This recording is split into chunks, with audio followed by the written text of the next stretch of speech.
Hey guys, I'm going to give you guys a minute to get over to Kick. It's Friday, Saturday, Sunday. We broadcast on Kick, so the show will start here, but it'll move over to Kick pretty quick. Kick.com/coldbeerconfessional. What you think about? I'm trying to keep my numbers up everywhere, even though I'm not streaming nearly as much. But Burn it out. Sell 'em to the Kick is not up. Oh, you're right. you wanna let the world Hold on just a second. decay. They tell us lies and fade away. You're right. You're right. The way we feel betrayed. Now Kick's up. We It was pending me clicking okay. I left Kick on read. Listen up now, because we're never dropping out. Beat the odds, beat the big house. You just go to kick.com/coldbeerconfessional. Let the truth. If you download the app, you just type in Cold Beer Confessional. This is bigger than ourselves. We won't let the world burn away. There we go. Now it's up. Feel betrayed. Thank you guys. We were raised. I know it's aggravating changing platforms, but I would like to get an agreement with Kick. I'm never going to get an agreement with Twitch. My content's just too edgy and I'm nowhere near big enough, but on Kick I actually do qualify. So World's mistakes. Wake up to back to the pack. Kill it any. I'm sure you guys, if you're part of my Telegram, you might have already seen the main video tonight with ML and JFK Jr. But I think it'd be fun to watch together, talk about. Someone posted it. Jim from Florida. Somebody posted it. I can't remember.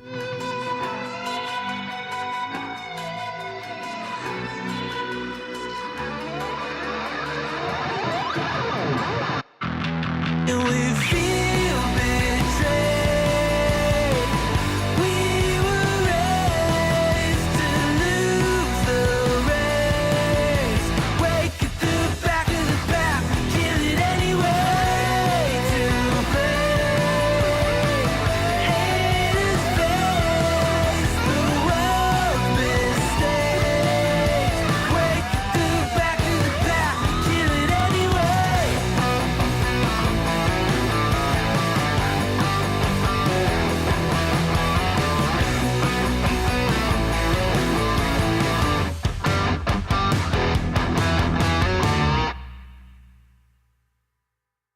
We'll kill the music right there, but wait just a second. That way the second song doesn't play. YouTube doesn't like that song.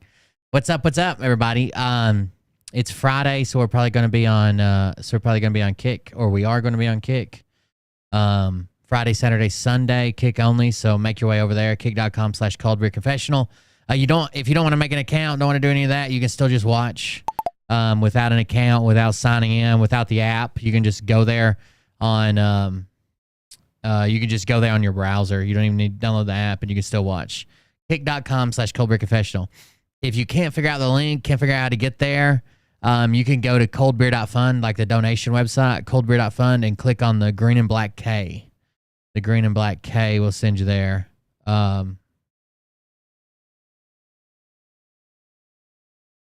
Yeah. All right, let's roll the let's get going and roll. Oh, I sent you an email back, Michael. I haven't decided exactly yet, but I will. Here we go. Roll intro.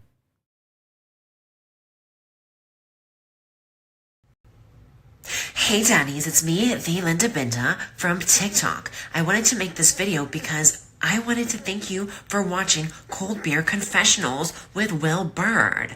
I think that's just incredible. I've watched a few episodes and I'm just like very intrigued. But you know what I'm most intrigued in is Big Daddy's meat stick. I heard that it's very thick, like a good old German sausage. You know, Linda and her coochie loves that. Oh, never mind. Let's not go there. Anyways, I hope you have a good show and enjoy it as you can. There's a lot of weird things that go on, especially when it comes from the realm of Linda Bindaland. So, enjoy the show. Thanks for watching. Peace out. Welcome, everybody. I am Will Bird, and this is the Cold Beer Confessional. Thank you for joining us. It is the weekend, and I've been trying to qualify for basically partner over on Kick. So Friday, Saturday, Sunday, we broadcasting only on Kick. A couple things about Kick. You don't need the app. You don't need an account. If you just want to watch, you just go to Kick. Just open up your browser on your phone or tablet or PC and type in kick.com/cold beer confessional. Kick.com/cold beer confessional. I'm about to put it in the chat right now. Kick.com/cold beer confessional. And you can just watch from there. If you don't think you'll like Kick, don't want to use Kick, whatever, you can just watch from there. If you want to get the app and stuff, just be aware that it's still in beta. So there's sometimes like you send a chat message and it won't send. You have to type it out and send it again. There'll be other times where like you have to refresh it because like the chat and stuff froze. It's still a beta app, but it should be just as good as Twitch one day. And the reason why is because it's basically just running Twitch. Like they paid YouTube to use the Twitch platform and they call it Kick. It's the exact same thing. Yeah, if you there are people that give away and donate subs over there, just like on Twitch. If that's something you're interested in, you have to have an account and you have to be in chat to get a free sub. But if you just want to watch, then you can just do that at kick.com/cold beer confessional. And if you go to this website where everybody goes to the donation website, it's right up here at the top. It's this green, it's a black square with a green square with a black K in the middle of it. It's this one right here. And if you just click on it, boom, it takes you right to it. It looks just like Twitch. It works just like Twitch. The chat is just like, everything's just the same as Twitch. It's not super bad. So I'm trying to qualify over there with enough viewers, enough subscribers, and enough time to get to get partner over there. And that would take some of the pressure off, like people donating and stuff like that. You could just do it on Kick. If I get there, oh, good job, Nurse Julie. If I get it qualified there, then I'll make money off the partnership rather than having to rely on donations or ad revenue or whatever. So that's up to you, but that's where we're going. I'll show a couple videos here on all platforms, and then we'll probably hop over to Kick only, and we're going to talk about JFK Jr. interview with ML. It's pretty freaking hilarious, to be honest with you. Give me just a second. I forgot Mariah told me to call her when I go live. because she probably fell asleep. Let's see. Oh, sugar tits.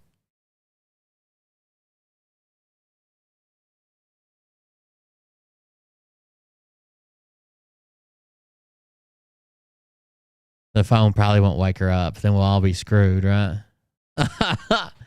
Oh. Hey, I just sent you the link.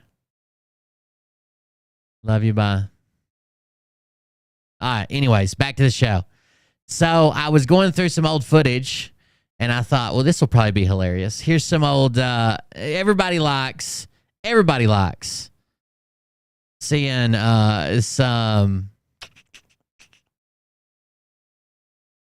some gaffes, I guess you would call them. You know, like great Joe Biden gaffes, right? Here's some.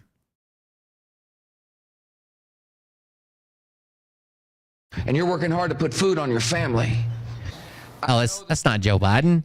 That's not Joe Biden. It's the most hilarious president ever, George Bush Jr. I know the human being and fish can coexist peacefully. There's an old saying in Tennessee, I know it's in Texas, probably in Tennessee, that says, fool me once, shame on you. If fool me, we can't get fooled again. Fool me once, shame on you. We can't get fooled again. What? If fool me, we can't get fooled again. Our enemies are innovative and resourceful, and so are we. They never stop thinking about new. George Bush is like the fucking like half mentally retarded kid in class that accidentally becomes like student body president. Like they weren't even running, but they just wrote him in accidentally. Oh, thank you guys for moving over to Kick. We're going to shut down Twitch, YouTube, all that stuff later. You can watch the replay on YouTube tomorrow as well. New ways to harm our country and our people, and neither do we. What? Hold on. Stop thinking about new ways to. They never stop thinking about new ways, and so are we. Our enemies are innovative and resourceful, and so are we. Okay. They never stop thinking about new ways to harm our country and our people, and neither do we. Our enemies are innovative and resourceful, and so are we.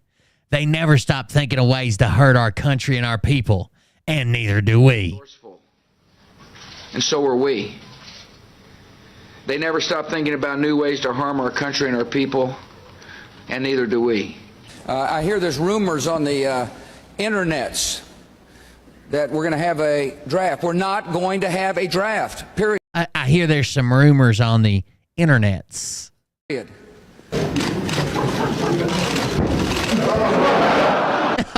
famous flat basketball. I think Deflategate, number one. I was raised in the desert, but tides kind of turn. It's easy to see a tide turn.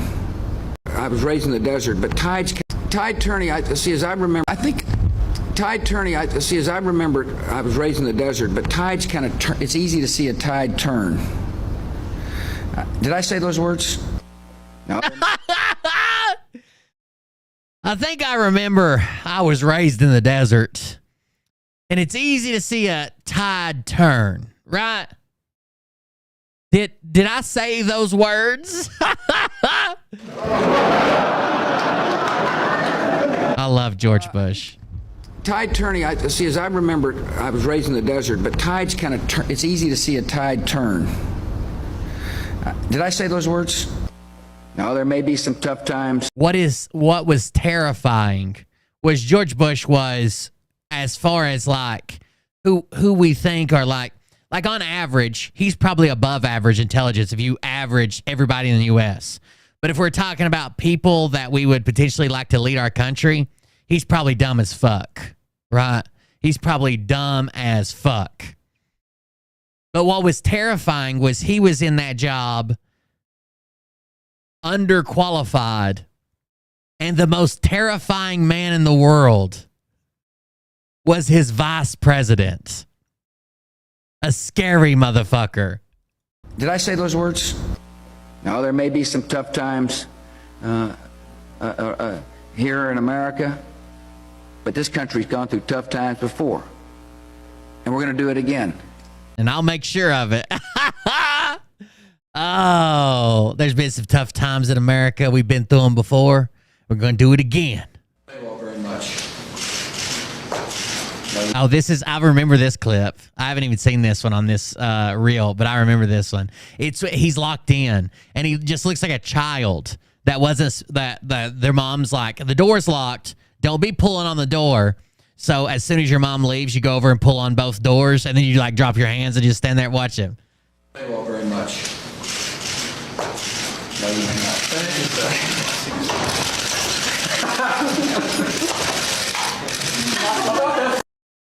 And he just stands there and smiles.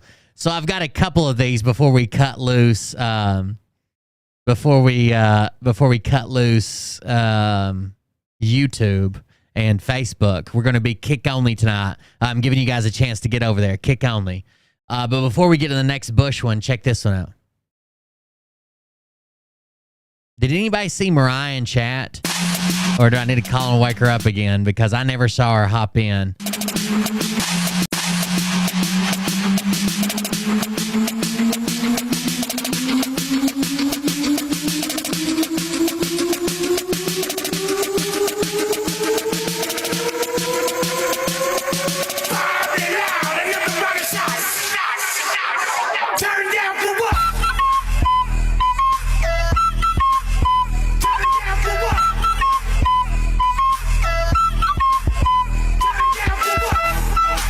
What you guys don't know is this is legend. You guys know Pretzelda? This is legend. She's been doing these for over 2 years.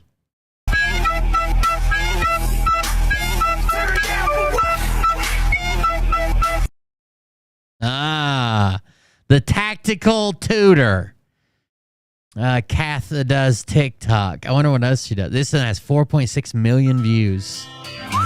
I tried to go through all your videos to see, but have you done Flo Rida? Whistle baby, whistle baby. Whistle baby, let me know. Girl, I'm gonna show you how to do it, and we start You just put your lips together and you come real close. Can you blow my whistle, baby? Whistle, baby. Here we go. Legend, you know, sometimes she lets her fetishes slip out, and one of them, it's always been a recorder in the bedroom. She's like, Austin told me it's like one of those Indian snake charmers, like when she breaks it out. He can't resist.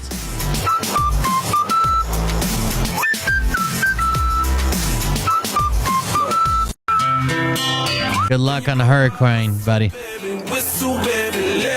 Hope you make it through, brother. Oh, maybe I'm a weirdo, but I fucking love Wonderwall. Today is gonna be the day that they're gonna throw it back to you.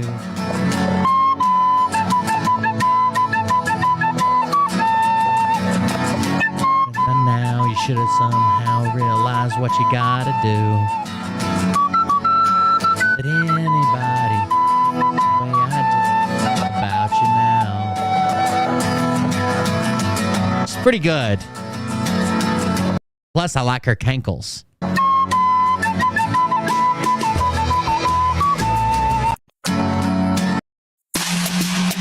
No, we saw that one already. Oh no. I'm gonna get so many copyright strikes on YouTube. The stream's probably already down. I forgot we were on YouTube.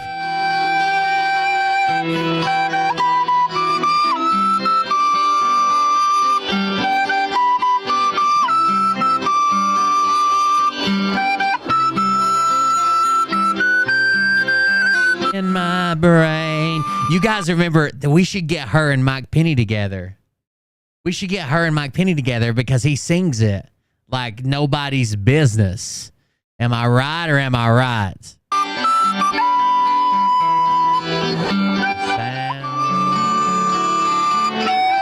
The sound of silence. God, Mike Penny sings the sound of... I might have to pull that up. All right, guys, you've had enough time. Listen, the YouTube video is going private, so it's going to kick you off of it. All the other channels are being shut down. Come over to Kick and hang out with us. Maybe you don't like it. Maybe you never come back. But Friday, Saturday, and Sunday, that's where we're at. You can watch the replay the next day on YouTube. I try to post them the next day around lunchtime. But come join us on Kick. We're going to talk about JFK Jr. We're going to talk about how my nephew's on the wrong platform because he's watching on YouTube. We're going to talk about different things. But come over to kick.com/coldbeerconfessional. There's an app if you want it. You can just watch it on your browser. You don't need an account. You can just watch from there. Kick.com/coldbeerconfessional. I'm going to try to post the link again. There we go. And then when I make this private, I'll come back and pin it probably tomorrow. All right. Thank you, guys. I'm shutting everything down. Come join us on Kick, where you can hang out Friday, Saturday, Sundays. We do live streams there. Let me cut some of these streams loose. So I'm going to drop Rumble. I need to go put a Rumble chat in, though. Hold on just a second. I don't think I've posted on Rumble. Paste. There we go. It's up on Rumble. Let me drop Facebook. There's still 4 people there. See you, Facebook.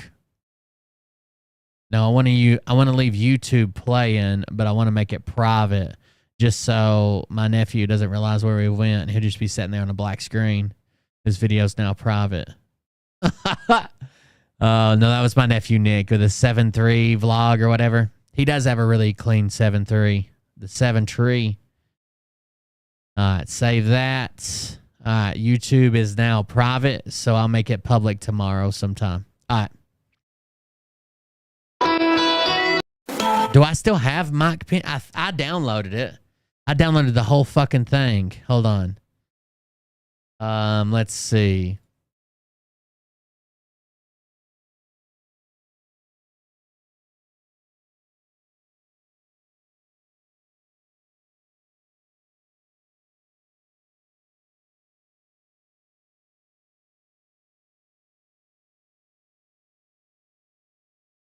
Sorry, I'm looking. I don't know. I don't remember what I saved it under. I have a special folder that's just supposed to... Okay, Mike Penny sing along. Yeah, I got it. I have a special folder that's only supposed to be for stuff that is that's like show clips. But somehow I never put the clips in there. Like I've got some clips in there, but it's never the ones I need. Here we go. We're not going to play... Is this a Christian movie made by my local church or a full-blown pornographic production? You be the judge. Well, no. I'm not saying we're not going to do a sing-along. We hadn't planned to do a sing-along, but we had a customer. I mean, not a customer, but a guest or chat request for a song tonight. And yo guys care if we go ahead and start it with that? Go right ahead. Let's do it.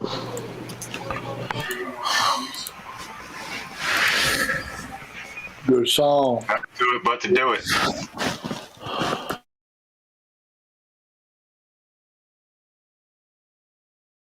By the way, just in case you think there is nothing good going on in the world today, Derek Johnson's TikTok was officially banned.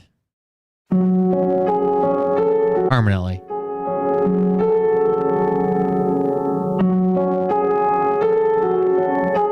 Hello, darkness, my old friend.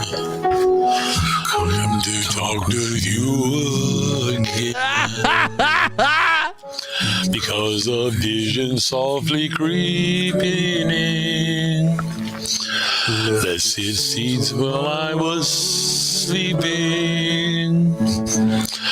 And the vision that was planted in my brain still remains within the sound of silence.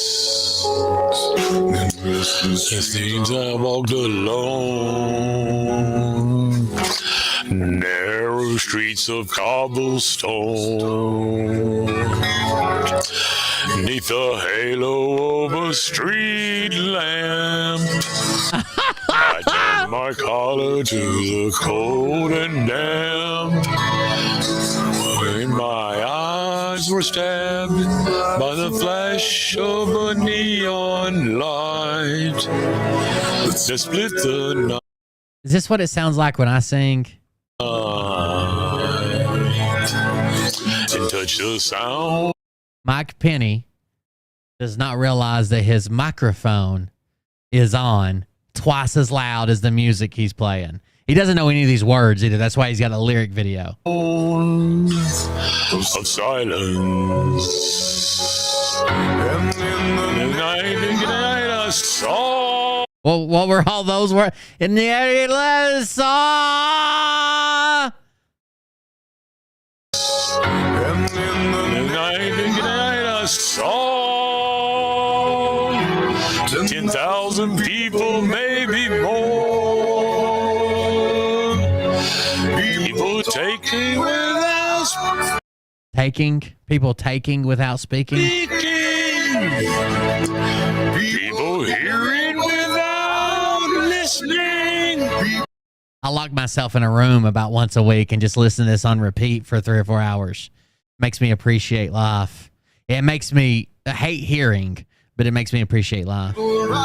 Songs that voices never. Yeah, we get it, Bug Dude. You may have heard deaf people sing better than this, but deaf people have never heard themselves sing any better than this. Guarantee it. And no one dared disturb the sound of silence. Making you know silence like a cancer grows. In my world. Is that Simon or Garfunkel? Which one is that guy? I can't remember. Which one's the one with the face piercings? Silence like a cancer grows. Hear my words that I might teach you.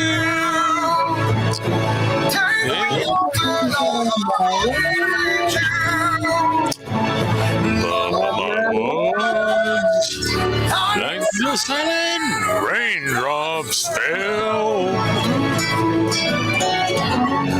and echoed in wells of silence. God, he's good. People bowed and prayed to the. Do you guys know which one's which? I think that's part of their mystique. You never know which one's Simon and which one's Garfunkel. My shout is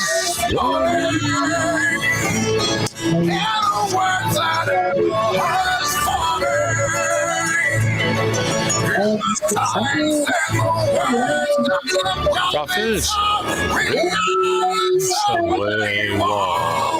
I just want you guys to be aware. I've downloaded this. I always have this in my back pocket. When you think you're playing your little games, saying my name over and over again, and not getting my jokes, trying to tell me who the band is. I've always got this in my back pocket. I can whip it out at any time. I know the group is Disturbed.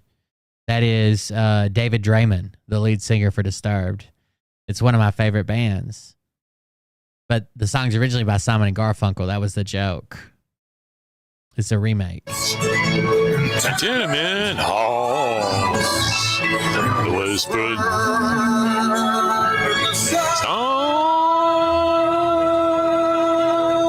songs of silence.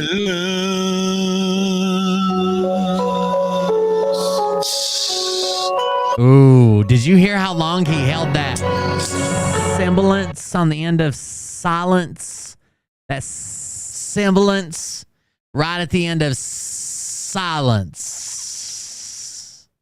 Yeah, I thought he was, man, motherfucker sounds like Darth Vader when he's just trying to read something off the internet, but he sings a fucking ballad, a full-blown ballad, raping your fucking eardrums, not one single cough, not even a deep breath.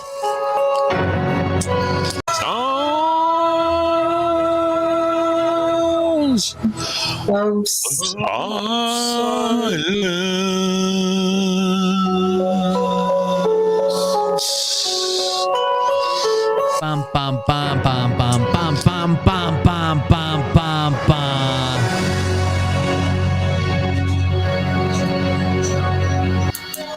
The other singer for Disturbed, his name is What a classic.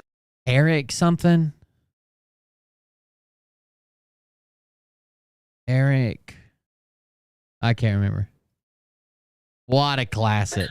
Oh, yeah. Oh, yeah. Oh yeah, yeah. What's up, Nurse Julie? Welcome. What a classic. Oh, yeah. Oh, yeah. All All right. over his mothership. Nicely done. Look at him. Look at him. He looks like he's on hospice care. They're like, here, stay warm as you pass over to the other side. This motherfucker's belting out 4.5 minutes of The Sound of Silence.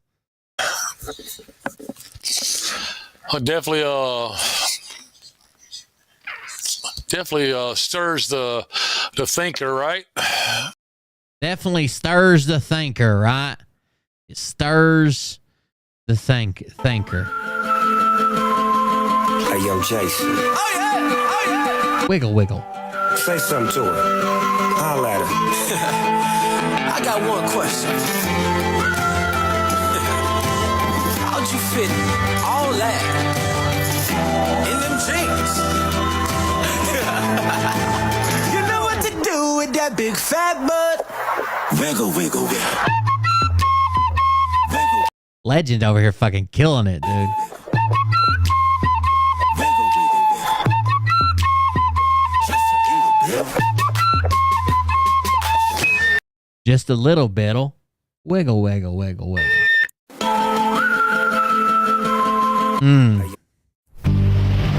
What we got here? Sitting on the dock of the bay.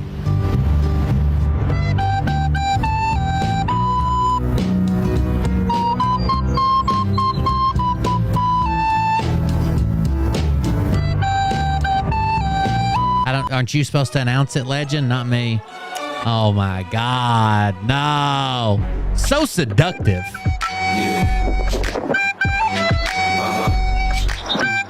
So seductive. I take you to the candy shop. I let you lick the lollipop. Go ahead, girl, don't you stop. Keep going till you hit the spot. Whoa. I take you to the candy shop. Yeah. One more taste of what I got. I like some Weezer. I basically like all the music that was popular when I was in high school. My taste for music never evolved. I listened to music when I was in high school, and we went to parties, and I drove around blasting music. And then when I started working, basically like podcasts were blowing up and documentaries and shit. And that's the type of stuff I watch because I don't know, a douchebag, I guess. But my music never evolved. Like that was just my music. And we're like delayed. So if I look up like 2000, the year I graduated is 2007. If I look up 2007 popular music, I don't know any of it because it didn't make it to my tiny ass little town until 2010. So I have to look up like 2000, 2005 and before popular music.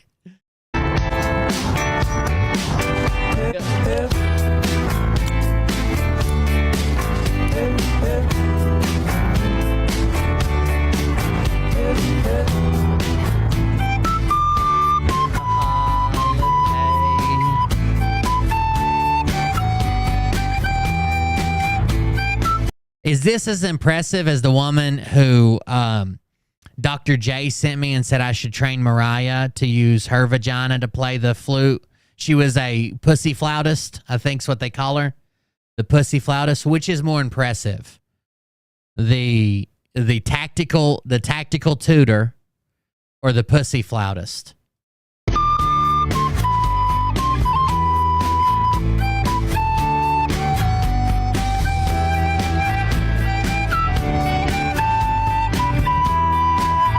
Dr. J, when she sent me that video, she's like, Mariah could do this. I'm telling you, it'll go viral. I will even pay for the recorder if we can find a mouthpiece big enough. And I said, what is that? What's that supposed to mean? And she's like, oh, nothing. I don't know.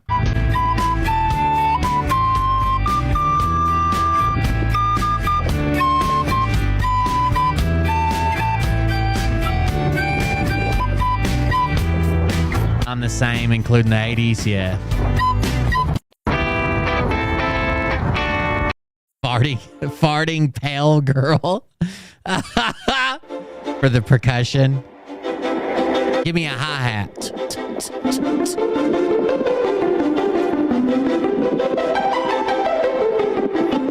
Is this the same theme song from The Sims? Santa baby, whispering. I'm nervous. I've never gone home with anyone before. Oh no, I'm slimy.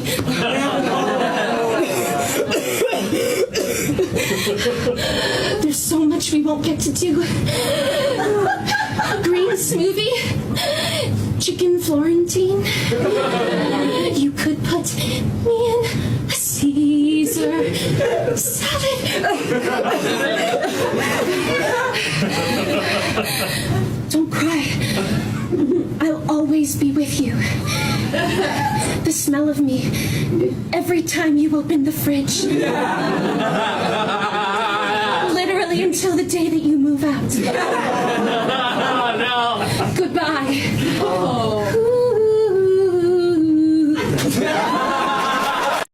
I'm nervous. What is she playing? By the way, my father, Broccoli Rob, does not approve of you. He's really protective of me. Like bad spinach or something? Spinach passed away. Oh, okay. Yeah. What else? She's baby spinach. List? Like bad baby spinach. Remembering that it's not January 1st, so why are you looking at me? I guess this is like improv. Like somebody said, pretend to be a bag of baby spinach.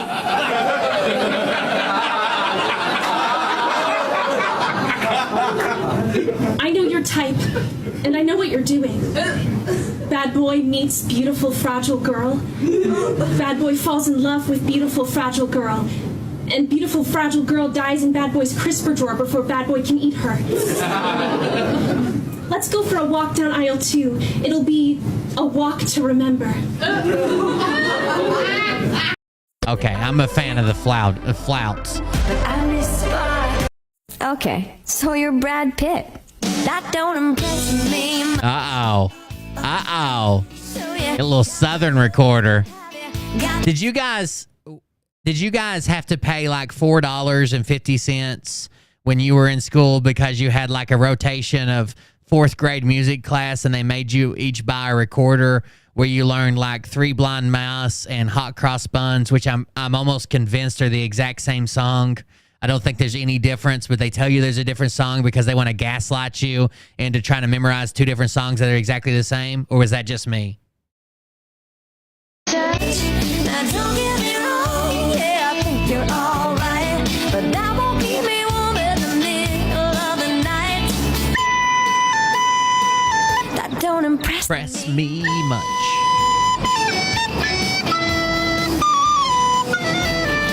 Yeah.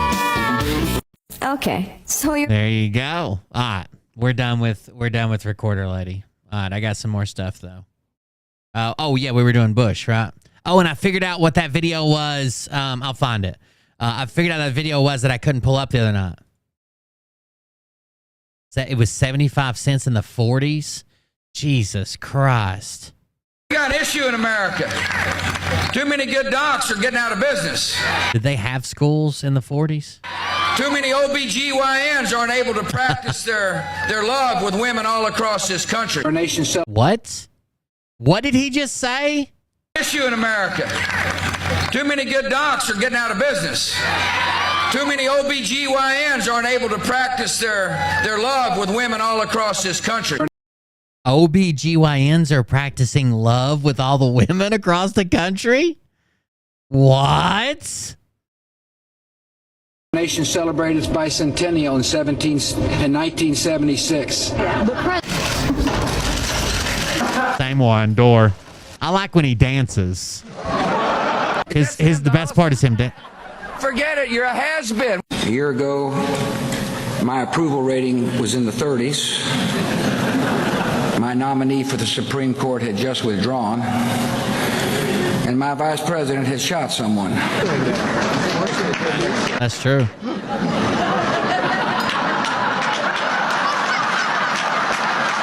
I said to him the other day, George, if you really want to end tyranny in the world, you're going to have to stay up later.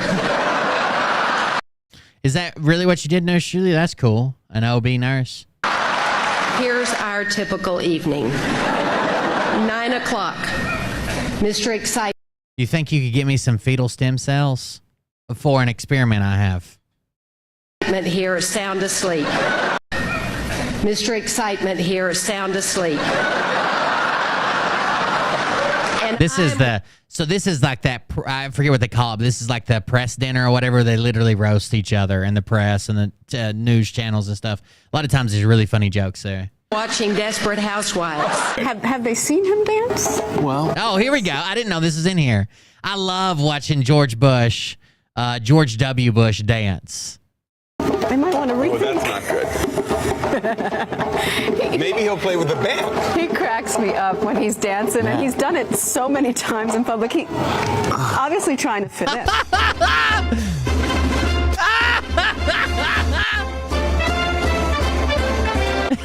He's dancing to Hell to the Chief. By the way, you remember how Trump went around the world and got everybody to capitulate, and no president had ever done the sword dance before? Since they gave him the sword and he danced with the sword, he was the president of Saudi Arabia. George Bush was the original.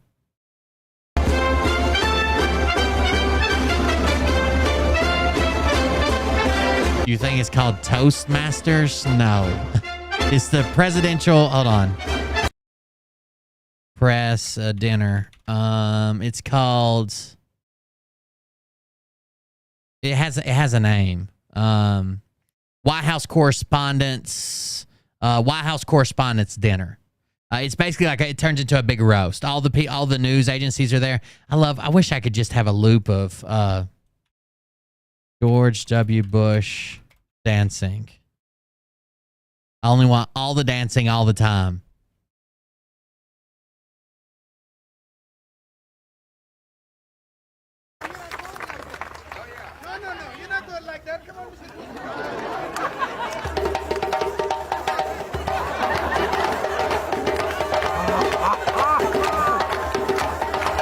That's right. Move it.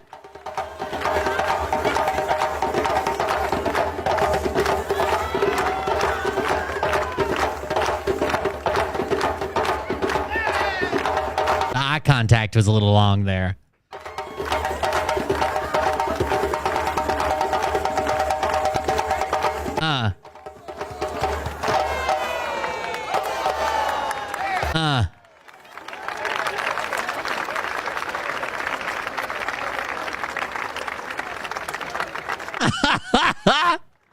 Oh, boy, can he dance.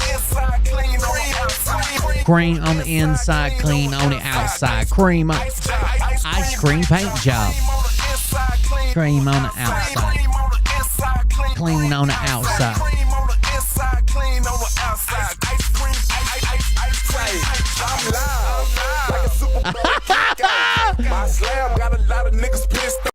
Bust a move till you spin me round. Like a Super Bowl kickoff. My slam got a lot of niggas pissed off. Yeah, can't shine like lip gloss. Cadillac got a wide body like Rick Ross. Took time, put my cash out right. If I want it, I'ma buy it. I don't ask no price. At least he's trying. He was in good shape for an old dude. View mirror, jumbo dice. Trunk hit hard like him boast. He's definitely the most relatable. Like, he seems like a guy that like grew up in my town that I see all the time down at the store or something. He's always got like some type of weird one-liner. Slice. Yeah. Bill wide fit, no window light. Car ride smooth, so the rims on right. That right there, CC, I like. Got the top-notch slab for the dirt cheap price. All right, back to gaffs. That's enough dancing for you, Mr. Bush. I call upon all nations to do everything they can to stop these terrorist killers. Thank you. I think I look back at like his stupid shit. A month to build a shelter in the mountains. Holy shit, that scared the hell out of me. I think I look back fondly on him being retarded because it was like the first president I really paid attention to. Like all the ones before that, like I was so young, I never paid much attention. And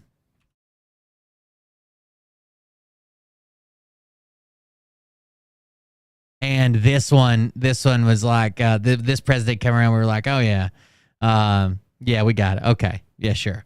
This guy's a fucking idiot. Now watch this drive. Our enemies are innovative and resourceful. He said, now watch this drive. Talk about dropping the beat. I call upon all nations to do everything they can to stop these terrorist killers. Thank you. Now watch this drive. Watch this drive. Our enemies are innovative and resourceful, and so are we. They never stop thinking about new ways to harm our country and our people. Oh, we heard this one. And neither do we. It was not always a given that the United States and America would have a close relationship. It was not always a given that the United States and America would have a close relationship. Would have a close relationship. A fine host for the OPEC summit. I appreciate APEC summit. You know. God bless America. Oh no. Not both devils in one video. The fact that they purchased the machine meant somebody had to make the machine. And so when somebody makes the machine, it means there's jobs at the machine making place. I remember meeting a mother of a child who was abducted by the North Koreans right here in the Oval Office. Holy shit. Her kids were abducted by North Koreans from the Oval Office? A mother of a child who was abducted by the North Koreans right here in the Oval Office. These immigrants have that seems extreme. 13 small colonies into a great and growing nation of more than 300 people. A great and glorious growing nation of more than 300 people, the United States of Americas. The people in Louisiana must know that all across our country there's a lot of prayer. Prayer for those whose lives have been turned upside down. And I'm one of them. I said on Friday. His speechwriter probably rubbed all of his hair off, just rubbing his fucking head all the time. The people whose lives have been torn upside down. I'm one of them. Wait, that doesn't, you should have said that I'm one of them first. You know, this thought took a while to thaw. It's going to take a while to unthaw. What the fuck did you just say? Turned upside down. He just said this thought took a while to thought. This thought took a while to thought. And it's gonna take a while to unthought.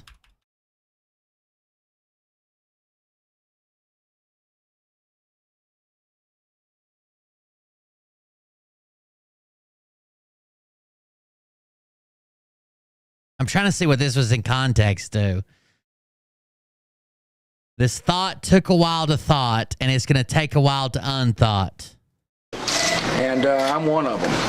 I said on Friday, you know, this thought took a while to thaw. It's going to take a while to unthaw. What? This thought took a while to thaw. It's going to take a while to unthought. There you go. Is that Tucker Carlson as the Dalai Lama? Hey, it's Tarquinius Carlsonius. Rome is an empire, so she Roman must be ruled by an emperor. And that's what a normal person would think. But what if I told you that our emperor didn't really... So apparently there's this new trend going around where girls are amazed when they ask their guys, how often do you think about the Roman Empire? And because guys are like, I don't know, twice a week, it just blows their fucking minds because they've never thought about the Roman Empire. No, he's saying thought, like I think a thought.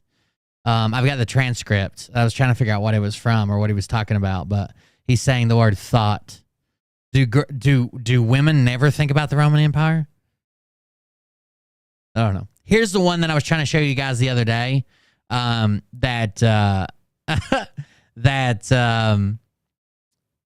It was blocked or whatever. I couldn't pull it up last night. This is why I couldn't be a 911 dispatcher. I know that's for sure. 911, what is your emergency? Yes, I need a police officer over here at 7 Court. What's going on? I've got 2 teenage daughters, and I just got home from work. They were physically fighting with each other, and one of them kicked a hole in a door. And they're 12 and almost 14, and the 12-year-old is completely out of control. And I physically, if she's as big as I am, I can't control her. Okay, did you want us to come over to shoot her? Very funny line. Okay? Plus 5 points for a very funny line. You're talking about a 12-year-old kid. Jerk a knot in her fucking ass. Very funny line. Negative 40 points for doing it as a 911 dispatcher. My kids are out of control. I need the police. They're 12 and 14, and the 12-year-old is beating the fuck out of... You want us to come shoot her?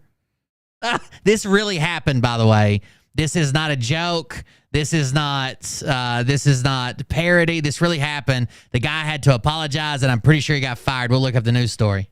911, what is your emergency? Yes, I need a police officer over here at 7 Court. What's going on? I've got 2 teenage daughters, and I just got home from work.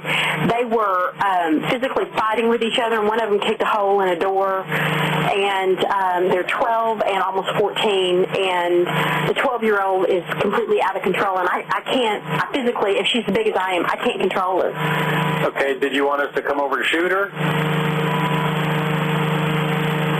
Are you there?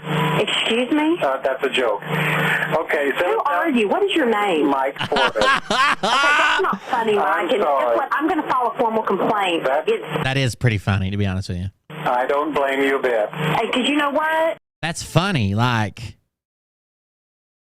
This is really not very funny. I don't think... Unless there's some type of underlying health problem... I think if you've raised your kids decently, they're not going to be in a state at 12 years old to where they are physically fighting and overpowering you. Like I think it's kind of ridiculous that like somebody'd be like, this 12-year-old she's going to beat the fuck out of me. Could you send the cops now? She won't listen to me. Well, it's because you just tried starting. You were always her friend, and now you're trying to parent her now that she's 12. But you spent the last 11 years and 364 days being her friend. Are you there? Excuse me? That's a joke. Okay, so... Who are you? What is your name? Mike Forbes. Okay, that's not funny, Mike. I'm And sorry. guess what? I'm going to file a formal complaint. I don't blame you a bit. Hey, because you know what? This is really not very funny. I know it's not, ma'am. Well, guess what? It's not going to be very funny when I go in front of your supervisor and tell him... I understand. So she turned out to be a real fucking Karen bitch. I guess he can just listen to the tape. Yes, he can. I'm sorry. I apologize. Well, sorry doesn't cut it. I need a police officer. Hold on. So this actually happened in 2005. 911, what is your emergency? It actually happened in 2005. It says a 911 dispatcher was reprimanded for responding to a mother's plea for help with an unruly child by saying, okay, do you want us to come over and shoot her? I admit what I did. It was stupid. It was inexcusable, and I'm sorry, said dispatcher Mike Forbes.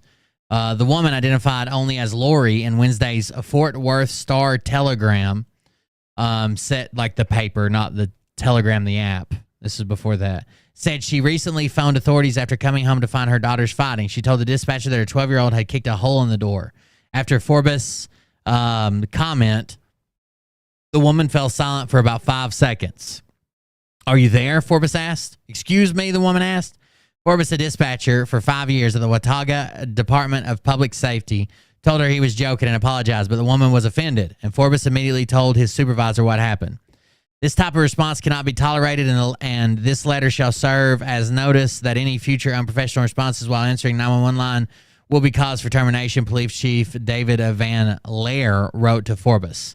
Watauga is a Fort Worth suburb of about 22,100 residents. This is 2005. He was only reprimanded. He wasn't actually fired. He was reprimanded and told that if it happened again, that he would be fired, basically. You want me to come over and shoot her? Oh, what if she would have responded, I want you to come over and shoot them both? Hell, you better get here quick before I do. It's funny. I don't know. It's funny. Yeah, it's not appropriate for a 911 dispatcher, but it is funny. So you get bonus points for being funny, right? At least. Let's read this before we hop into the interview. Let's read this. Hold on just a second.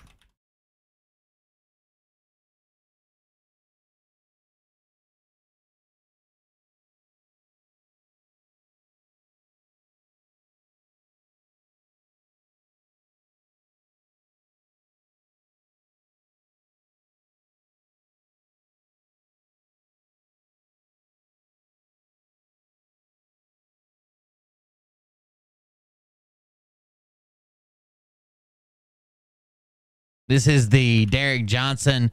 This is the Derek Johnson meltdown after being banned from TikTok. It's text, but I'm going to read it. Here we go. It says, so he shares an image that says your account was permanently banned due to multiple violations of our community guidelines. Then it has a link for feedback, download your data. Remember when I told you, here's a good example of that. Remember when I told you that when you get banned from a platform, we were talking specifically about YouTube, they offer you a chance to download everything. It says it right here. Oh, I meant to pull the viewer over here, not the thing. But it says it right here, download your data. Right there is what you click. You get the same thing, the exact same thing with YouTube and other, like they give you like, I think it's sometimes it's like 30 days, sometimes it's like 7 days, but whatever, you can download all of your data. It'll give you every video, every post you've made, subscriber names, all the stuff that you'd have access to anyways. You can download it all. And he says, my TikTok was officially permanently banned 100% for showing and telling people current legislation found on .gov and mil sites that one can tangibly look up. Oh, but it's okay for an active duty Air Force member. So he's going after Space Force Chuck, our buddy. An active duty Air Force member to violate his oath, national security, Department of Defense regulations for uniform and politics, Air Force regulations for uniform and politics, and the federal ban on all government employees for using TikTok. So there is no federal ban. I don't know why he can't understand this. He's like, I can understand someone reading lawfare, like words that are written into law and misinterpreting them, right? It's kind of legal jargon. It's kind of hard to understand. But he is 1,000%. He is 1,000% disingenuous when he's doing this. Oh shit, I never turned off Kick or Twitch. What is going on here?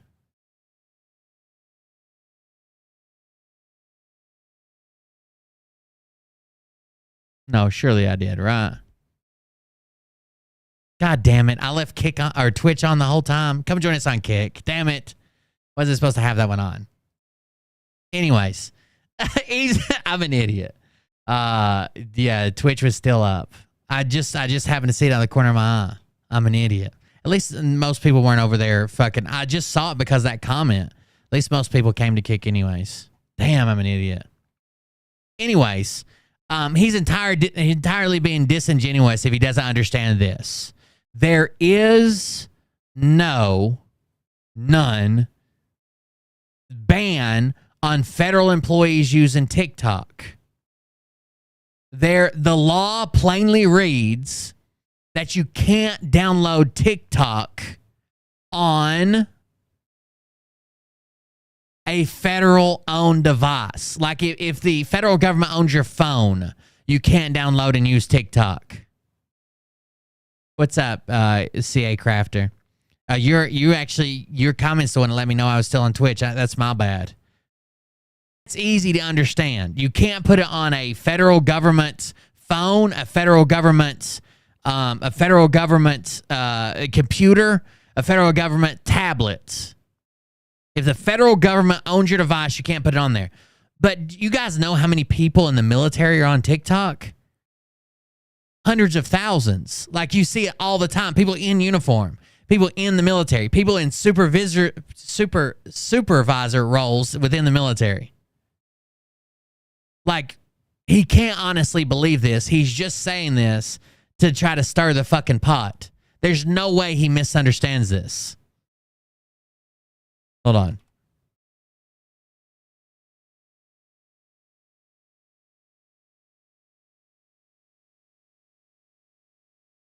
Uh-oh. Dancing in the Sand said, who told? I was watching on TV.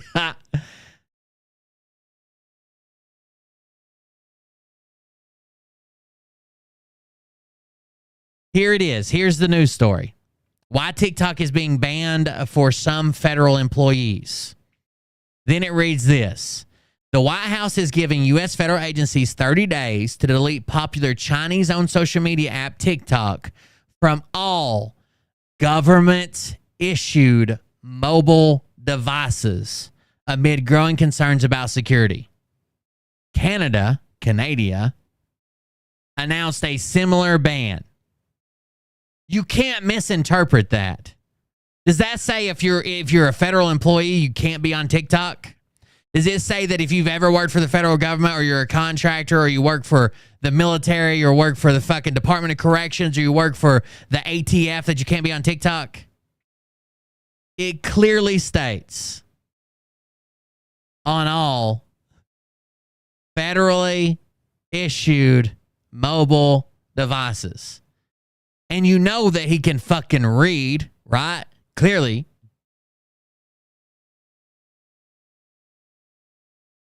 He's being disingenuous just to stir the pot. But that wasn't enough of his post. So his post ends. He says, oh, but it's okay for an active duty Air Force member to violate his oath, National Security, Department of Defense, regulations for uniform and politics, Air Force regulations for uniform and politics, and the federal ban on all government employees using TikTok. Now, he obviously doesn't understand.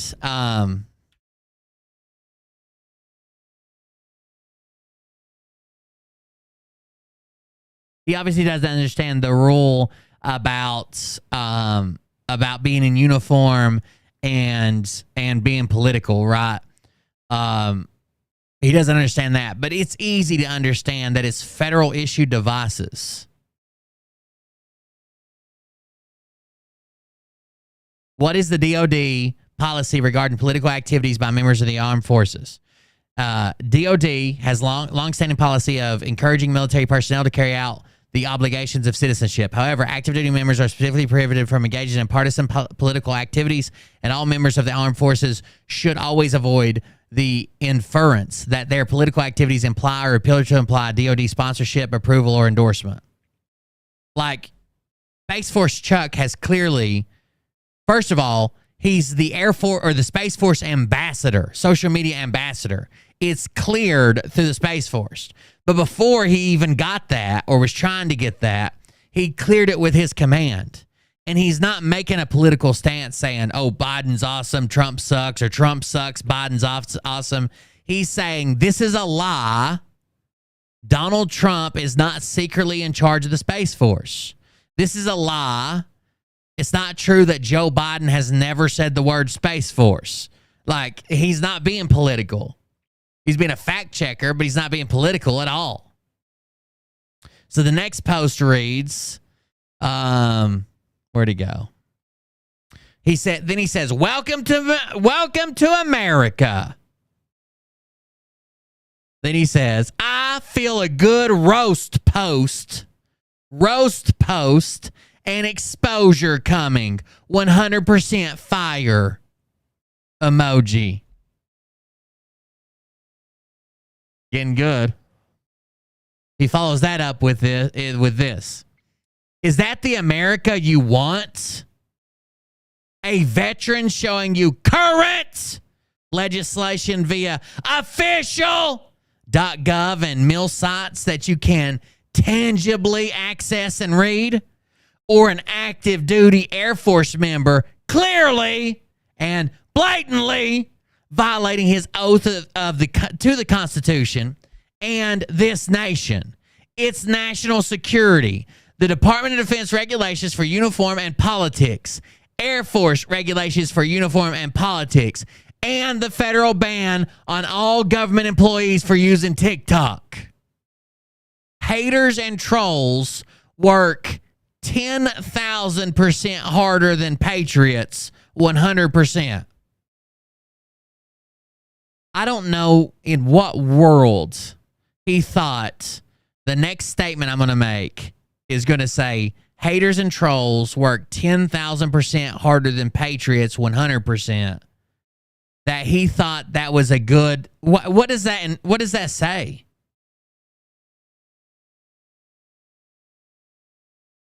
What is he trying to imply?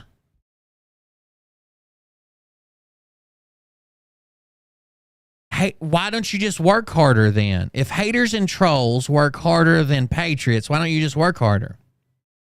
And you're saying that Space Force Chuck is working 10,000% harder 100% of the time to not get banned?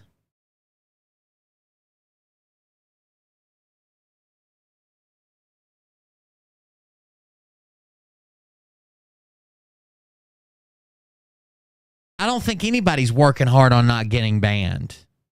I think they just put the shit out. Everybody has you can read the TOS, but we all know social media platforms interpret that shit how they interpret it. They apply it unevenly, blah, blah. I don't think anybody's working to not get banned.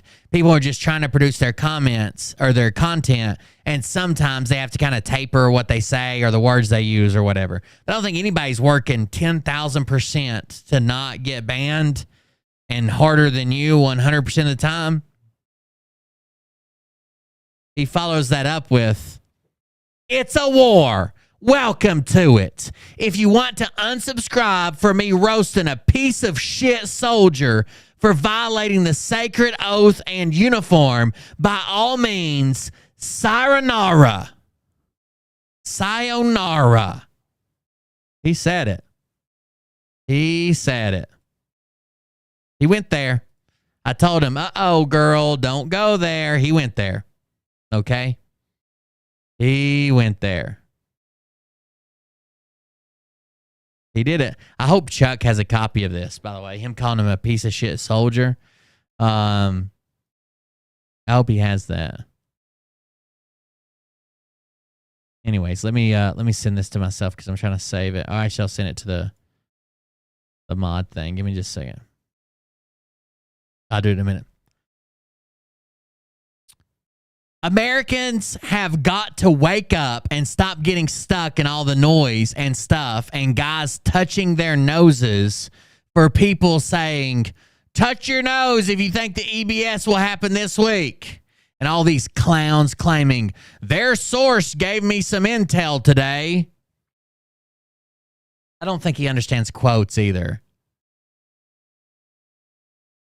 So he could have said, like, guys touching their noses and saying, quote, touch your nose if you think the EBS will happen this week, end quote. That one's right. Then it says, and all these clowns claiming, quote, their source gave me some intel today.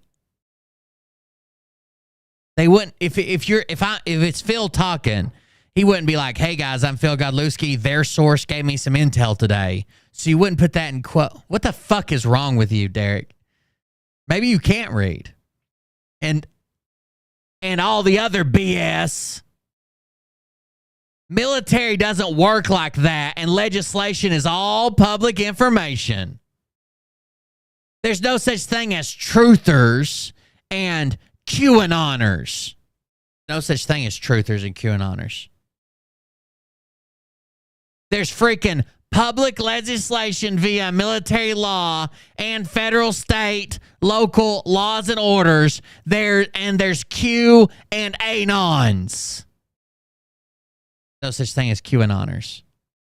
I legitimately used to use QAnon as one word together because that's what people understand it as. That's what the media's got them. That's what everybody understands it as.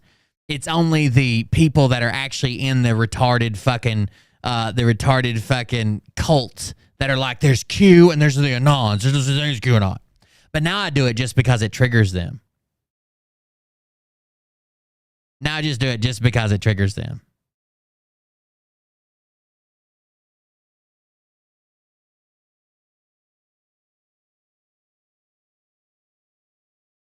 Start paying attention to details and what matters, and start getting tough and standing tall, and stop worrying about what others think for doing so. Good riddance to TikTok and the Chinese thieves. But like 2 weeks ago, you were bragging about how you were blowing up on TikTok. Q is not military intelligence. Q is not real. Get the fuck out of here with that shit. You're a fucking retard.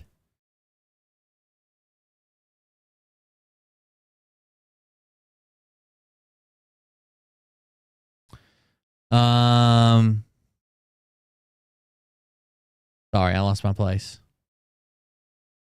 Good riddance to TikTok and the Chinese thieves.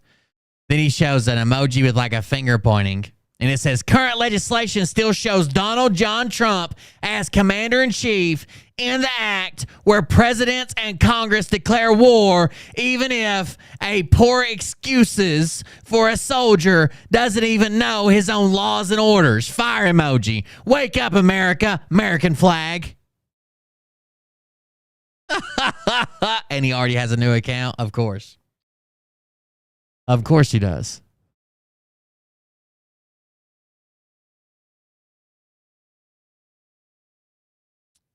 I live in a town where I would say 10% is probably too big, but I would say 5% of the town that I live in are people that have a Q level security clearance. It's for the Department of Energy. We have a nuclear enrichment facility here, and it's for Department of Energy, nuclear related. He continues, by the way, new post. New post. You think you're tired and exhausted? Most Americans are tired and exhausted, but can't even define what they're tired of and from. It's exhausting, tiring, and aggravating being a good person, fighting for y'all to differentiate and discern between propaganda of those trying to capitalize on what CIC, Trump, and the military is doing for their own personal gains and agendas versus someone who's a veteran, who already has a career outside the service, simply keep an oath and serving beyond service. Huge difference. Huge difference. He's barely a fucking veteran, okay? He barely made it through boot camp when his brother called in and pulled some strings. Then from that moment on, he complained that his knee was injured until they meted him out. He's never been anywhere except for boot camp, AIT, and Fort Irwin, California. He's never had a real job. He lives with his fucking parents. He's supposedly this Billboard top music artist making tons of money outside the military. He lives with his parents. What real job, motherfucker? It's tiring, exhausting, and frustrating seeing Americans falling prey to those and trying to juggle this platform with multiple others who use 30 to 40% of same language mixed with a bunch of pure manure. Pure manure.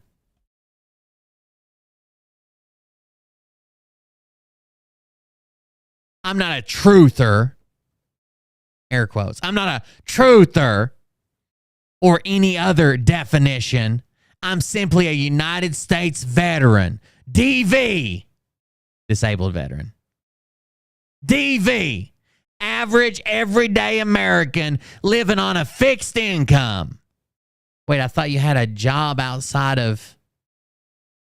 Already had a successful career outside of the service. But now you're saying you're on a fixed income? If you have a successful career outside of service, why are you complaining about your fixed income, which would be your medical discharge, your retirement? That was weird. That's not even 3 lines of text from each other. Okay? And simply showing public and current legislation of how the military and federal government works from top to bottom. It's a spiritual and information warfare, and it's not easy, but nothing worth having is.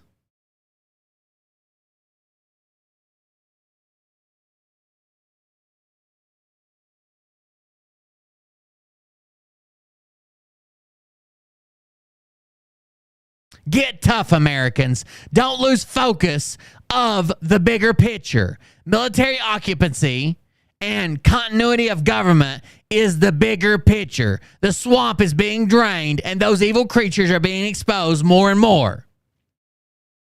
As CIC Trump says, sometimes you have to call people out who have nothing better to do but trash your good name.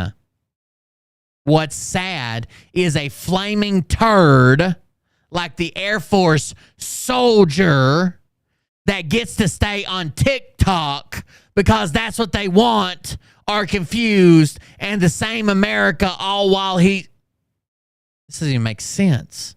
Gets to stay on TikTok because that's what they want, are confused, and the same America all while he's violating multiple laws, orders, and regs while in full combat uniform. He's not in full combat uniform. Are you...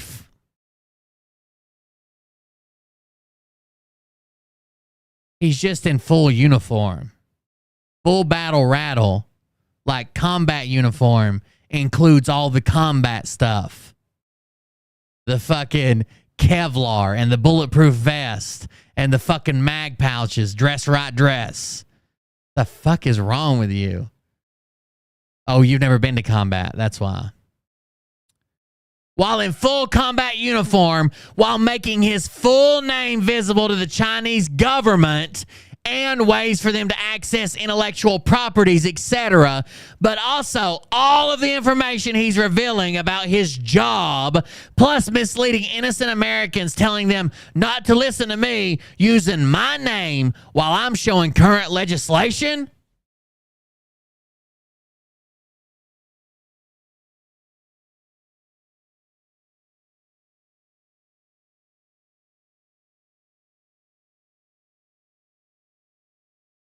Yeah, he's just jealous for sure. Yeah, Chuck did nothing. Chuck just has a TikTok account, and now Derek doesn't. Derek's got banned. And just so happens this same clown emoji, who I have visible picture proof of messages scheming with another truther and a family member, a prefabricated conversation with made-up underage girl whom they were saying was a friend of mine's daughter, whom I've never met, but is actually over 20. Sick, pathetic, dumb people. They're too ignorant to know who the plants are in their private group providing us with the proof via screenshots. This soldier is also in the hate group on Facebook, who one of the members received a cease and desist on their behalf of my official trademark, but they retaliated and went to the USPTO.gov and registered 1776 Nation attempt to steal it and registered as a 1B intent to use and sell product, in which they posted a 1776 t-shirt that mimics mine, all while trolling all my accounts and calling me a grifter. That's quite a description. Jesus Christ. Why don't you just say their fucking name at this point? The same 6 people with their soldier boy ringleader and all of their full names and home addresses forever public on the federal government site. One of the 6 listed has a handful of emails and correspondence with my attorney stating in writing, I have no affiliation with anyone or any page called 1776 Nation. Well, she doesn't. Your lawyer said, hey, you own this page, and this is a cease and desist. You need to take it down. And a cease and desist is nothing, first of all. Second of all, they said, I don't own that page. That's not my page. I don't have any affiliation with the ownership. I'm not in charge of anything. I don't have anything about that.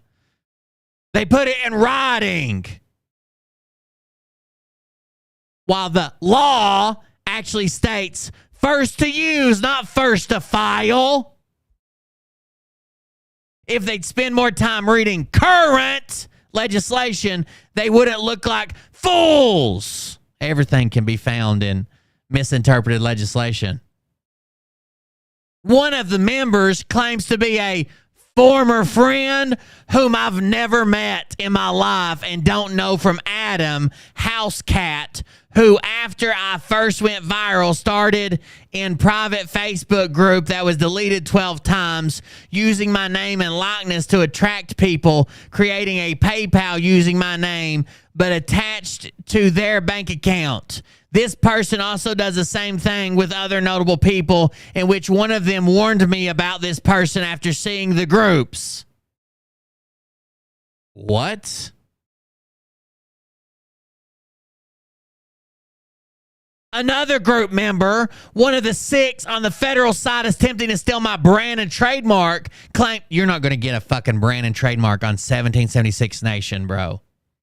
Claimed to work for the Republican Party in Arizona and came through my management in the early days of going viral, was trusted with our contact information, but became abusive, was consulted with and retaliated with defamation, who was clearly seeking a blackmail opportunity to present itself as it was. They're not with the parties they associated with and falsely used to present themselves as someone they weren't.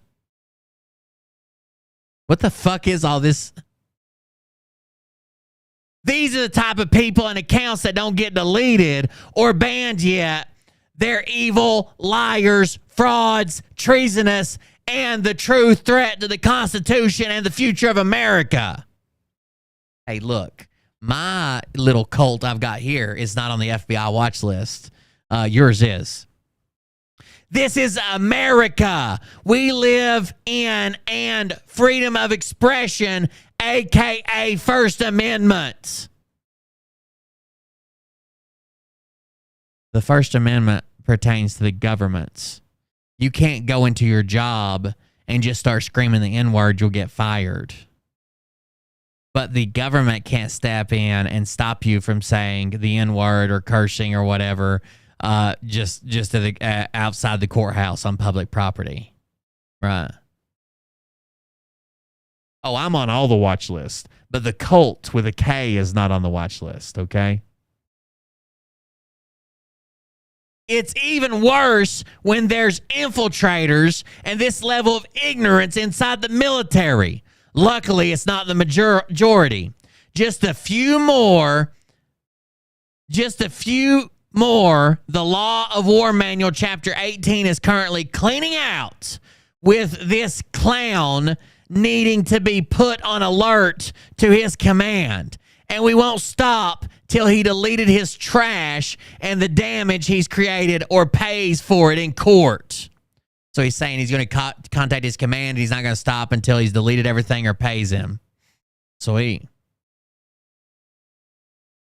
Who asked you to trust somebody?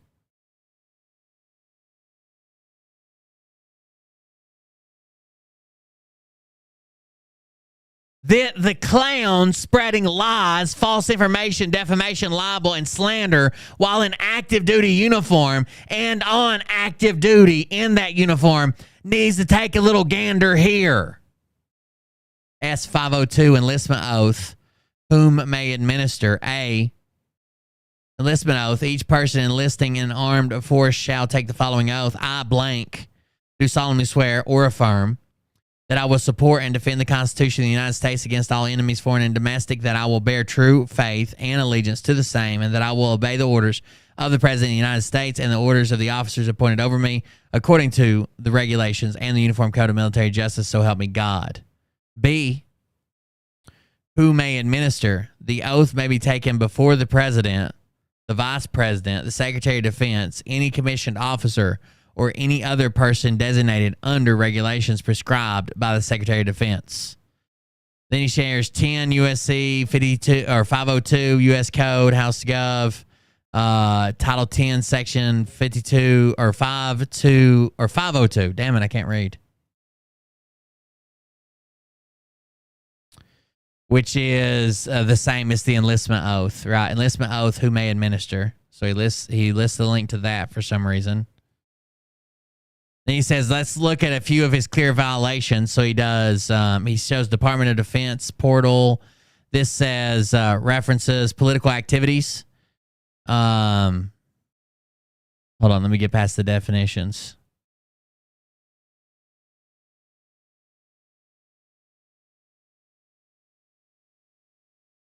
Application of the rules to members of the armed forces. Political activity by members of the armed forces, DOD Directive 1344.10. Applicability. Members of the armed forces on active duty includes full-time training duty, annual training duty, and attendance while in the active military service at a school designated as a service school by law or by the secretary concerned, not for purposes of this directive only. Active duty also includes full-time National Guard duty. Members of the armed forces also includes retirees and members of the reserve components not on active duty, including for DOD 1344.10, members of the National Guard, even when in non-federal status. Includes enlisted members and officers. By the way, it says it also includes retirees. Retirees. Spirit and intent. It is DOD policy to encourage members of the armed forces to carry out the obligations of citizenship. In keeping with the traditional concept, the members of the active duty should not engage in partisan political activity, and that members not on active duty should avoid inferences that their political activities imply or appear to imply official sponsorship, approval, or endorsement. So you couldn't say, look, I'm with the Army, and the Army knows that Trump should be president. You couldn't say that.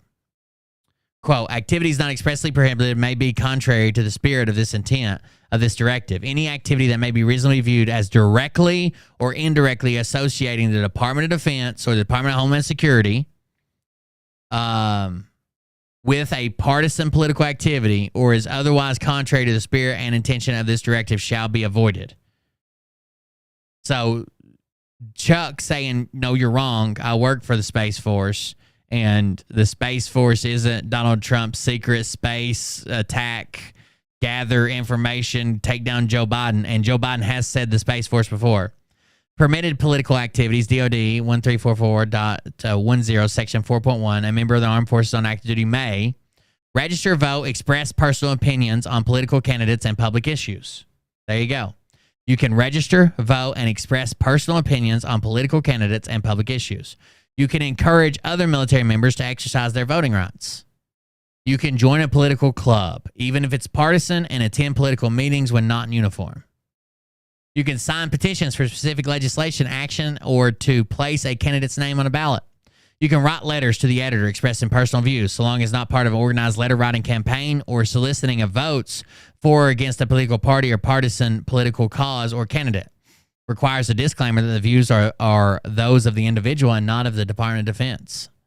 You can make a permissible monetary contributions on a political organization, party, or committee. You can display a bumper sticker on a member's private vehicle. You can attend a partisan or non-partisan political fundraising activity, meeting, rally, debate, convention, or activity when not in uniform, and when no appearance of sponsorship or endorsement can reasonably be drawn.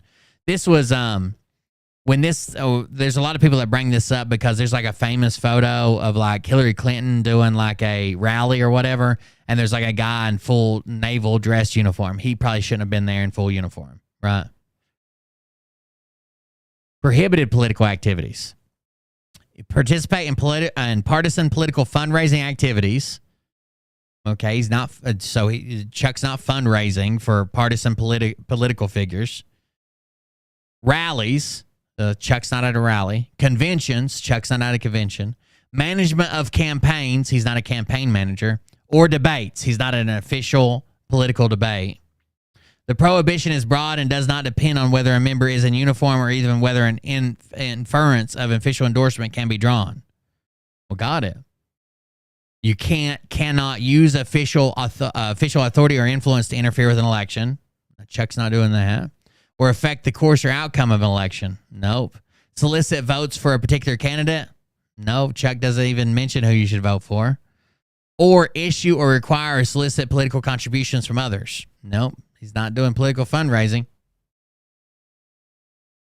Yeah, Chuck knows the rules. He literally comes out and says, like, I'm not doing political stuff. I'm not telling you who to vote for. I'm not telling you this or that, but this is true. This isn't true. You can't publish partisan political articles or letters that solicit votes for or against. Letters to the editor may be allowed as noted above with a disclaimer. You cannot participate in any radio, television, or other program group discussion as an advocate for or against a partisan political party, candidate, or cause. Got it? He's not on radio, television, or other program. You can't serve in official capacity or sponsor a partisan political club. Not doing that. You can't conduct a political opinion survey or distribute partisan political literature. Not doing that. Speak before a partisan political gathering. Nope. Work for a partisan political committee or candidate during a campaign, on election day, or while closing out a campaign. Nope. Engage in fundraising activity for any political candidate or cause in federal offices, facilities, or on military reservations. Nope. March or ride in partisan parades. Participate in organized efforts to provide voters transportation to polling places. Nope. Sell tickets for or actively promote partisan political dinners. No. Make campaign contributions to or receive or solicit campaign contributions from any other member of the armed forces on active duty. Nope. Display partisan political sign visible to the public at one's residence on a military installation on base. No, he's not doing that. Participation in local non-partisan political activities is allowed so long as you're not in uniform, there's no use of government property or resources, no interference with duty, and no implied government position or involvement. So I don't understand. I don't understand where he thinks Chuck is violating this in any way, shape, or form. He goes on to talk about being nominated as a candidate, but obviously that's not the part. Like, I don't understand where you think he's violating this, Derek. Anyways, he shares that. He actually shares it twice, I believe. Let's see here. Yeah. He shares the same fucking thing twice because he's manic as fuck. C, prohibited political activities, DOD 31344.10, section 4.1.2. A member of the armed forces on active duty shall not participate in partisan political fundraising activities, rallies, conventions, management of campaigns, or debates. The prohibition is broad and does not depend on whether a member is in uniform or whether an inference of official endorsement can be drawn. D, participate in local nonpartisan political activities is allowed so long as non-uniform, no use of government property or resources, no interference with duty, no implied government position or involvement. Federal Register defining the components of DOD. Department of Defense is responsible for providing the military focus needed to deter war and protect the security of our country. The major elements of these forces are the Army, Navy, Marine Corps, and Air Force, consisting of about 1.3 million men and women on active duty. They are backed in case of emergency by 825,000 members of the Reserve and National Guard. In addition, there are about 600,000 civilian employees in the Department of Defense. So the part he shares was a part that we read, but he doesn't do any of that.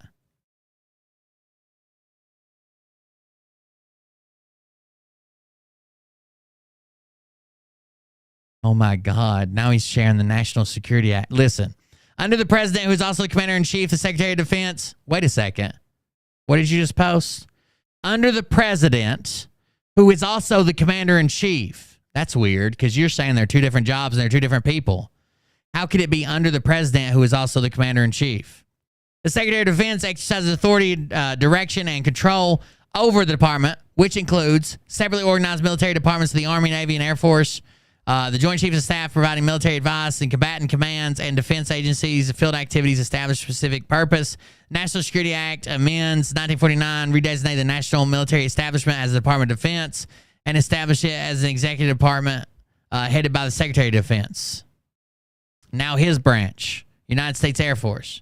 Airmen have the rights as American citizens to vote and voice their opinions concerning political matters. However, they must be careful that their personal opinions and activities are not directly or by implication represented by those of the Air Force.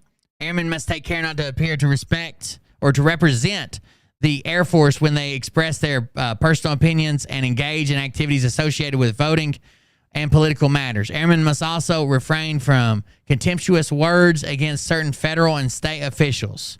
The details of such rules are included in Articles 88 and Articles 134 of the UCMJ.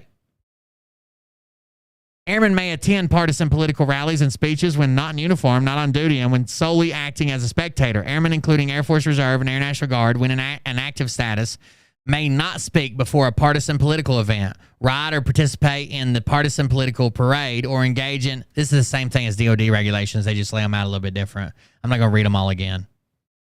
Prohibitions of the wear of the uniform. The airmen should not wear any uniform combination of the uniform items in the following situations. When attending a meeting of or sponsored by an organization, association, movement, or group that seeks to change the United States government by unconstitutional means. So he's trying to get him on, oh, well, your group wants to destroy the Constitution. Okay. Is that really what you want to do? Let's see where he explains this. That's all from the Air Force Manual.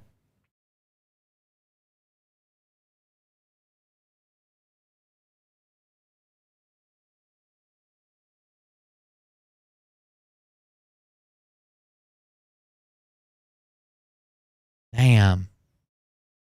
He's still sharing just links to everything. He hasn't even put his own spin on it at all.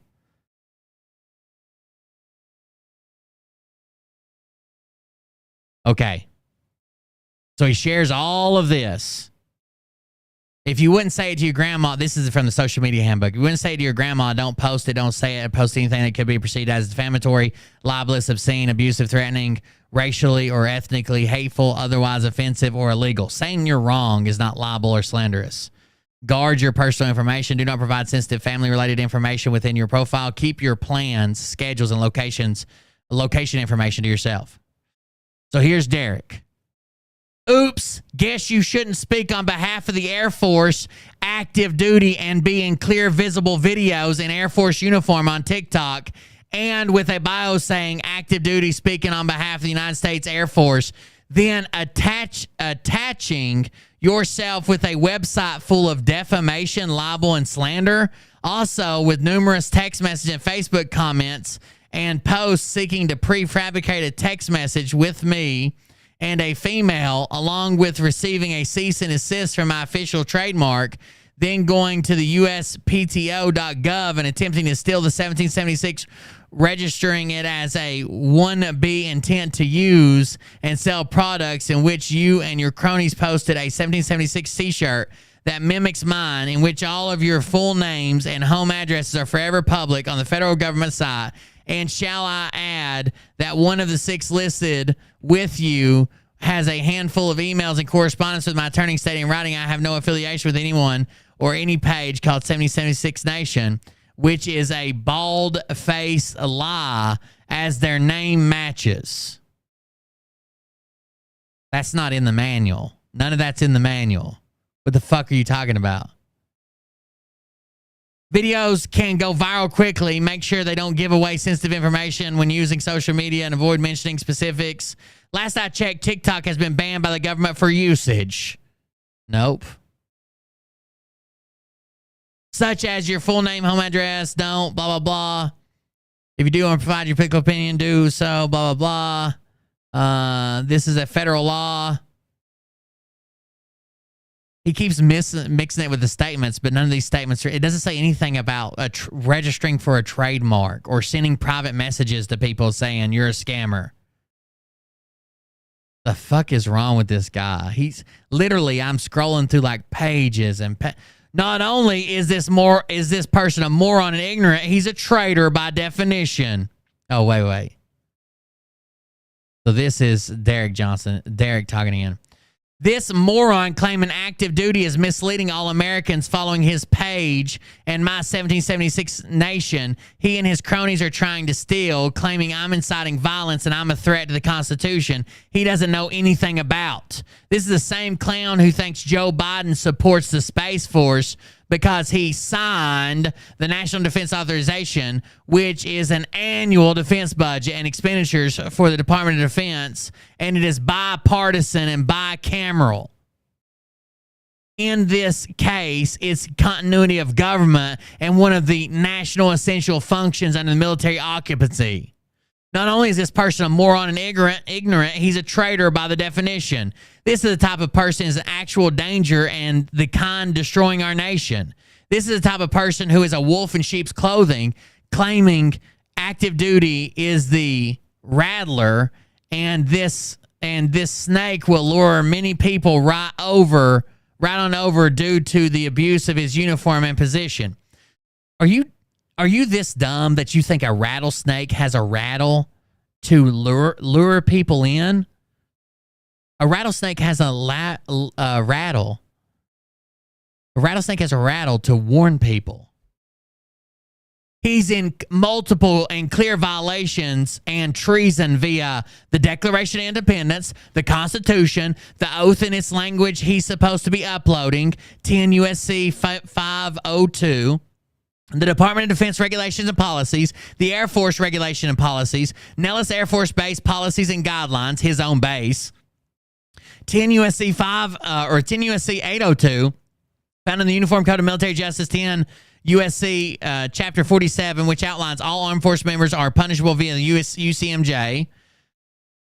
The Code of Conduct of Members of the United States Armed Forces, found in the Executive Order 10631 under the Uniform Code of Military Justice. Oh, God damn. He went into another. If this is America you want, good, because you already have it. This clown is using the military and active duty status to advance his career in the civilian sector versus the oath he took to the nation and the Constitution of the Air Force. Oliver Anthony's song that went viral struck a nerve with many Americans because it talks about the struggle of Americans. The thing is, though, the song is about the struggle and problem you already have and are in. So do you want to keep wallowing in these struggles and problems blindly, or do you want to know the solution to that? It's knowing the legislation that the rich men above Richmond, that's not the lyrics. It's rich men north of Richmond, not above, have been misusing, misquoting, butchering, and twisting for many years that violates the Constitution. Knowing the current legislation helps you discern what and who to support and defend. In order to defend something, you must support what is you're defending, but you cannot support something you don't know anything about. Wanting Donald Trump to be the visual president without knowing why and how is what got us in this shape of a nation. Wanting he and his administration to be back in visually and fix everything is just as lazy, and majority doesn't learn anything.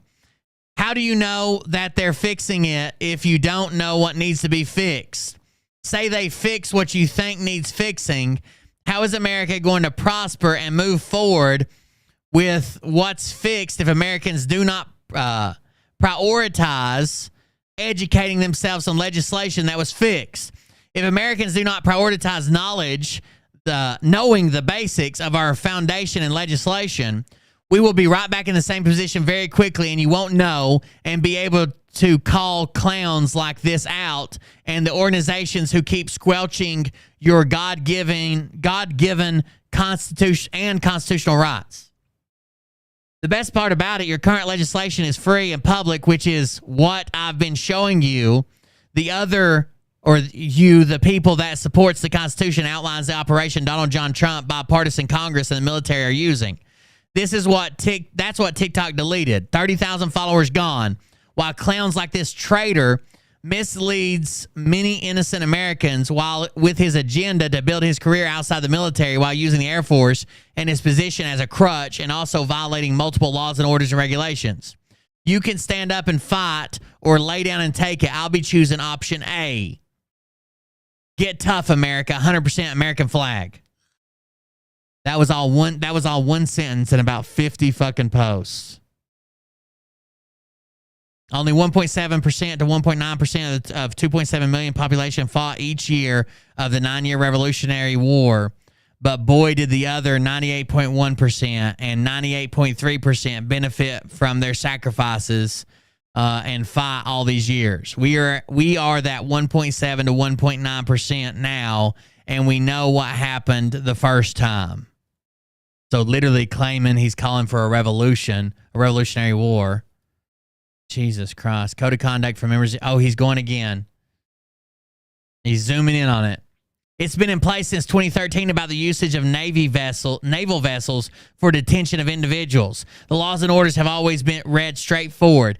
It was what those were doing with them behind the scenes that they were actually doing, and who thought they were above the law and you the people. The bad thing is they've been successful for many years until 2016.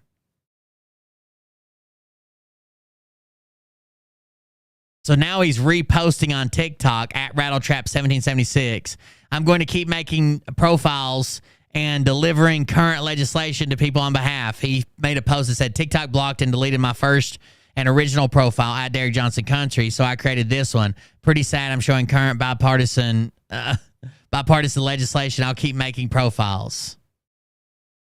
Just more proof Joe Biden is a WW2 history repeat in the form of a Commonwealth Act 671, continuity of government. Jesus Christ. I didn't know that his tirade went on this long. The guy's a fucking psycho.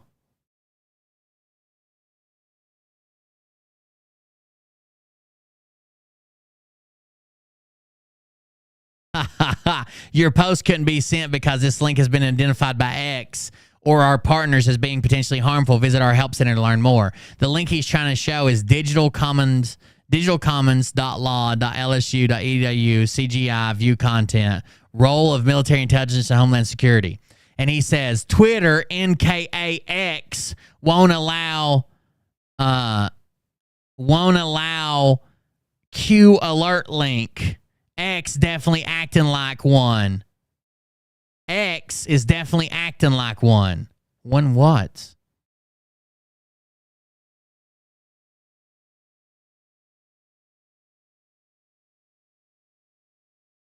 The hell is wrong with this guy? Does anybody know? Does anybody know? I didn't know his tirade went on that long. We got to get this other video, but Jesus Christ, like Chuck's not doing any of that. Public faucet video I've ever seen. Yeah, dog. Like Chuck's not doing any of the things that he claims. Uh-oh. Here he is. Last one, we got to move on. So let's play a game if Joe Biden was really president. Hold on, I'm going to fix this where I can speed it up. Let me refresh it, and then I can change the speed, right? So let's play a game if Joe Biden was really president. 1, you must know we're in a military occupancy and a continuity government. All right, I have other videos to break that down. 2. Imagine I said this. Imagine I said, let's pretend that gravity's real. Okay? So I take a statement that most people believe, Joe Biden's president, gravity's real. And I say, let's pretend gravity's real. But 1, buoyancy is the thing that keeps this planet on the earth, not gravity. And 2, gravity is made up. You have to accept that. It's not real. I've already proved it in other videos. Now, let's pretend gravity's real. Like, you can't say, like, well, is Joe Biden really president? But first of all, you must accept that he's not. So let's play a game if Joe Biden was really president. 1, you must know we're in a military occupancy and a continuity government. All right, I have other videos to break that down. That seems like a weird stipulation if we're going to try to get steelman the argument that Joe Biden is president. 2, Military Justice Act. Supreme Court clarified that military laws are separate from civil. President, Commander-in-Chief have 2 separate roles and duties, and then also clarified that Commander-in-Chief is separate from the federal government. All right. And none of those are true. None of those are true. The Commander-in-Chief has always been the same as the president. That's not anywhere in that act at all. And basically all it did was separate, like, what the Military Justice Act, all it did was, like, these are the roles of the military and UCMJ cover. These are the roles of the civilian law cover. Sometimes they overlap, but here's how we fix that. And that was about it. That's an act. Then you have to know where the President and Congress declares wars. That's in the War Powers Resolution Act. That is 50 U.S. Code, Chapter 33, Section 1541 to Section 1550. All right. The other thing you must know is that executive orders with national emergencies, they cannot be extended no more than 2 consecutive 12-month periods. All right. No more than 2 consecutive 12-month periods. So why would Joe Biden, on July 13, 2023, if he was really president, why would he put in this executive order on July 13, 2023, I hereby authorize the Secretary of Defense, the authority? All right. Well, you got to go look at the War Powers Resolution Act because that's where the President declares war. All right. You don't have to like it, but that's. He authorized the Secretary of Defense the authority to report to Congress. Now, in the rest of that bill is something that Trump put in, and it's a continuation. There was a note about Donald Trump, but that doesn't mean he's still president. That was something he put in while he was president. That's what they declared. All right, the last amended section of the War Powers Resolution Act is Section 1550. All right, scroll to the bottom of it. It's a House.gov page. Scroll to the bottom, executive documents. It says for fiscal year 2020, and there's a memorandum in here from July 19, 2021, which makes no accounting sense whatsoever that you have a memorandum from 2021 in the fiscal year 2020. That makes no sense. And that memo says, I hereby delegate the Secretary of Defense the authority and functions vested in the Section 1550. We're scrolled up to 1550. What's it say? On December the 20th, 2019. Who was the president in 2019? All right, and it says 180 days after. So 180 days on that would be June 17, 2020. In between that, March 2020, Donald John Trump became a wartime president by definition when he federalized 1 million reserve components. Wrong. It says as of December 20th, 2019, we want the president to come and brief us basically every 60 days or whatever. And instead of the president coming to brief you on military action, he's sending the SecDef, the Secretary of Defense. Active duty. All right, and he put it also in Executive Order 139. How many people follow his madness? Way too fucking many. He's got a big following. Which these 2 memos are. He's worldwide viral. Been revised or revoked, and you cannot extend that order no more than 2 consecutive 12-month periods. So the July 13th is a new extension. All right, but it's telling the Secretary of Defense to abide by the authority and functions vested in Section 1550. So let's reword that. Joe Biden is telling the Secretary of Defense to obey the orders and the functions vested in the President, Donald John Trump, in Section 1550. Wrong again. He's just wrong in so many ways. Who was the president in 2028? The Secretary of Defense, the authority 20, and there's a memorandum in here from July 19, 2021, Section 1550. All right, scroll to the bottom of it. It's a House.gov page. Scroll to the bottom, executive documents. It says for fiscal executive order on July 13, 2023, I hereby authorize the Secretary of Defense, the authority. All right, well, you got to go look at the War Powers Resolution Act because that's where the president declares war. All right, you don't have to like it, but that's where they declare it. All right, the last amended section of the War Powers Resolution Act is Section 1550. All right, scroll to the bottom of it. It's a House.gov page. Scroll to the bottom, executive documents. It says for fiscal year 2020, and there's a memorandum in here from July 19, 2021, which makes no accounting sense whatsoever that you have a memorandum from 2021 in the fiscal year 2020. That makes no sense. And that memo says, I hereby delegate the Secretary. Yeah, because things are updated, you fucking retard. Things are constantly updated, you fucking retard. The authority and functions vested in the Section 1550. We're scrolled up to 1550. What's it say? On December the 20th, 2019. Who was the president in 2019? All right, and it says 180 days after. So 180 days on that would be June 17, 2020. In between that, March 2020, Donald John Trump became a war. So here's what it says. No later than 180 days after December 20th, 2019. So this is when it started. So let's say we start a new law and it says that you have to wear 2 seatbelts in your car. One over the left shoulder, one over the right shoulder. And it says starting December 1st in 2020, you and from there on after, you have to wear 2 seatbelts in your car at all times or you'll be executed. And then 5 years later, someone goes, oh, December 1st, 2020? Who was president then? He must still be president if the law is still in place. Here's what it says. No later than 180 days after December 20th, 2019, which is when they were trying to put this into effect. So 180 days after December 20th, 2019, that would be 180 days past that. That's the compliance period. Within 180 days after December 20th, 2019. And every 180 days after.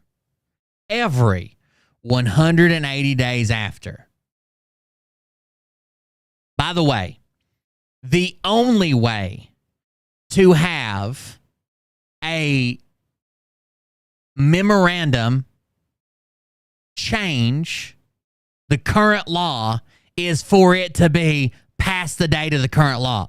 So if I'm going to write a memorandum that changes or delegates something in a law, I cannot write it before the law went into place. So yes, the law went into place in 2019 and the memorandum went into place in 2021. That changes a portion of this law. I couldn't have changed it before it was passed.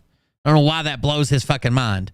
But anyways, no later than 180 days after December 20th, 2019 and every 180 days thereafter, the president shall submit to Congress, shall submit to the Congressional Defense Committee, the Committee on Foreign Relations of the Senate, and the Committee on Foreign Affairs of the House of Representatives a report on actions taken pursuant to the authorization of the use of military force, Public Law 107-40, against those countries or organizations described in such law, as well as any actions taken to command, coordinate, participate in the movement of, or accompany the regular or irregular military forces of any foreign country and government when such forces are engaged in hostilities or in situations where the imminent involvement hostilities is clearly indicated by the circumstances during the preceding 180-day period.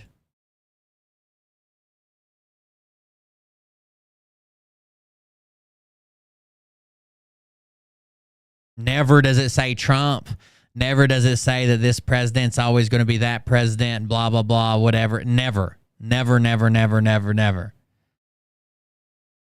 It just doesn't do it. Why doesn't it do it? Because it just says it starts on, we passed this law on this date, this is when it starts, and it goes on forever. Within 180 days, forever, until this law is repealed. Until this law is repealed, somebody has to report to us every 180 days minimum. And it's supposed to be the president, but the president delegated that to the Secretary of Defense. I don't know what else to tell you. Like, why doesn't this make sense to him? The law they reference, 107-40, is from 2001. Does that mean George W. Bush is still president? Fucking retards.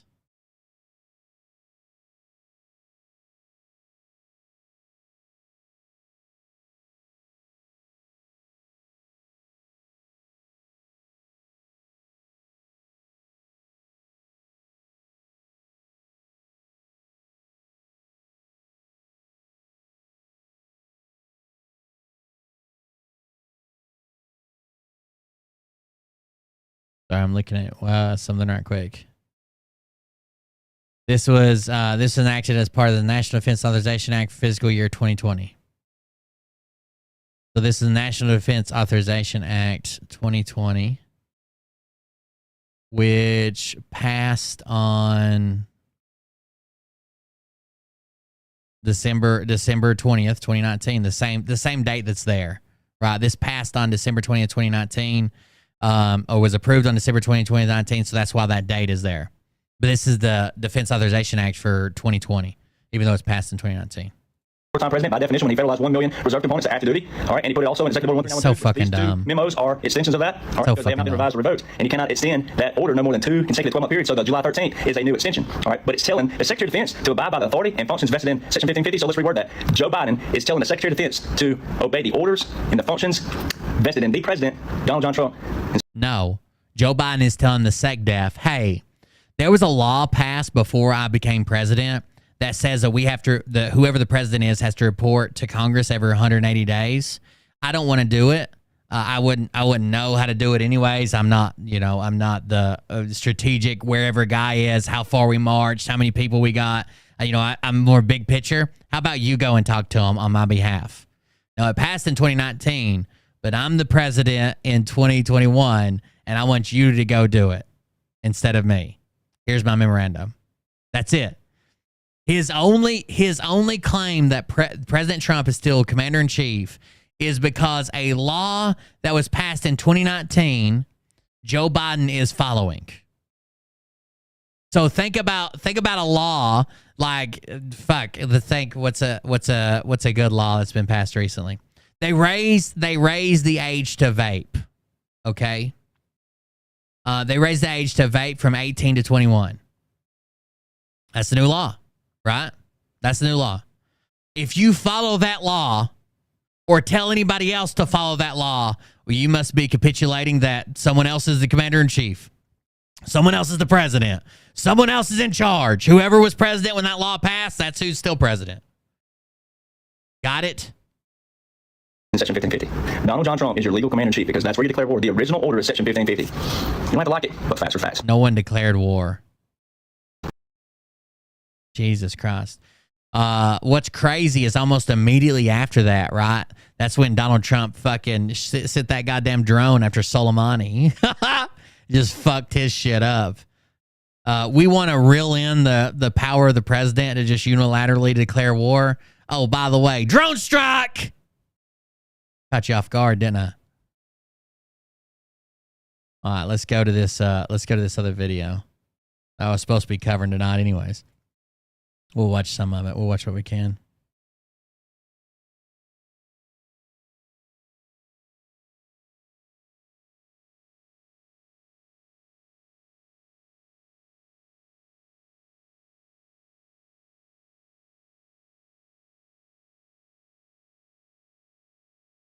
It's a pretty good video.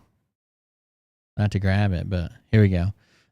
So ML, if you guys don't know ML, he's like this crackhead. The first time we saw him, he was on with Mike and Doug back when they had the Frog News show. And he was telling them that -48 was an archangel and that everybody needed to follow him. Everybody needed to be in Dallas. And then we thought for sure it was a setup because he was telling everybody to go to Dallas, but he didn't go to Dallas. Oh. He told Mike Penny that if he wasn't in Dallas to see -48 and JFK Jr.'s return, that he would regret it for his rest of his life. It was going to be the biggest thing that's ever happened in the history of the world. Then he didn't go. Very weird. He's the guy that says, keep your powder dry because he's on cocaine. We don't have to watch this whole Jesus clip. He's bringing in the God Christ consciousness within us to get the show ready. Listen to his explanation of why he plays this. Great evening and a great... By the way, he claims that his real name is Elias I don't know, Jesus Cockstroker or some shit like that. His actual name is Mark Lester, ML, Castor, C-A-S-T-O-R. Mark Lester Castor. He's going to lie right off the bat and say his real name is Elias something. Show for you guys in store tonight. I play that video. I always show, for those that are new here, I always start our shows out with a spiritually positive fed message to invite in spirit, to invite in. The over-under on Mark Lester Castor is 19 and below or 20 and above. And it is still breathing bodies in his basement. Are you betting 19 or fewer or 20 and above? It's 3-1, 20 or above.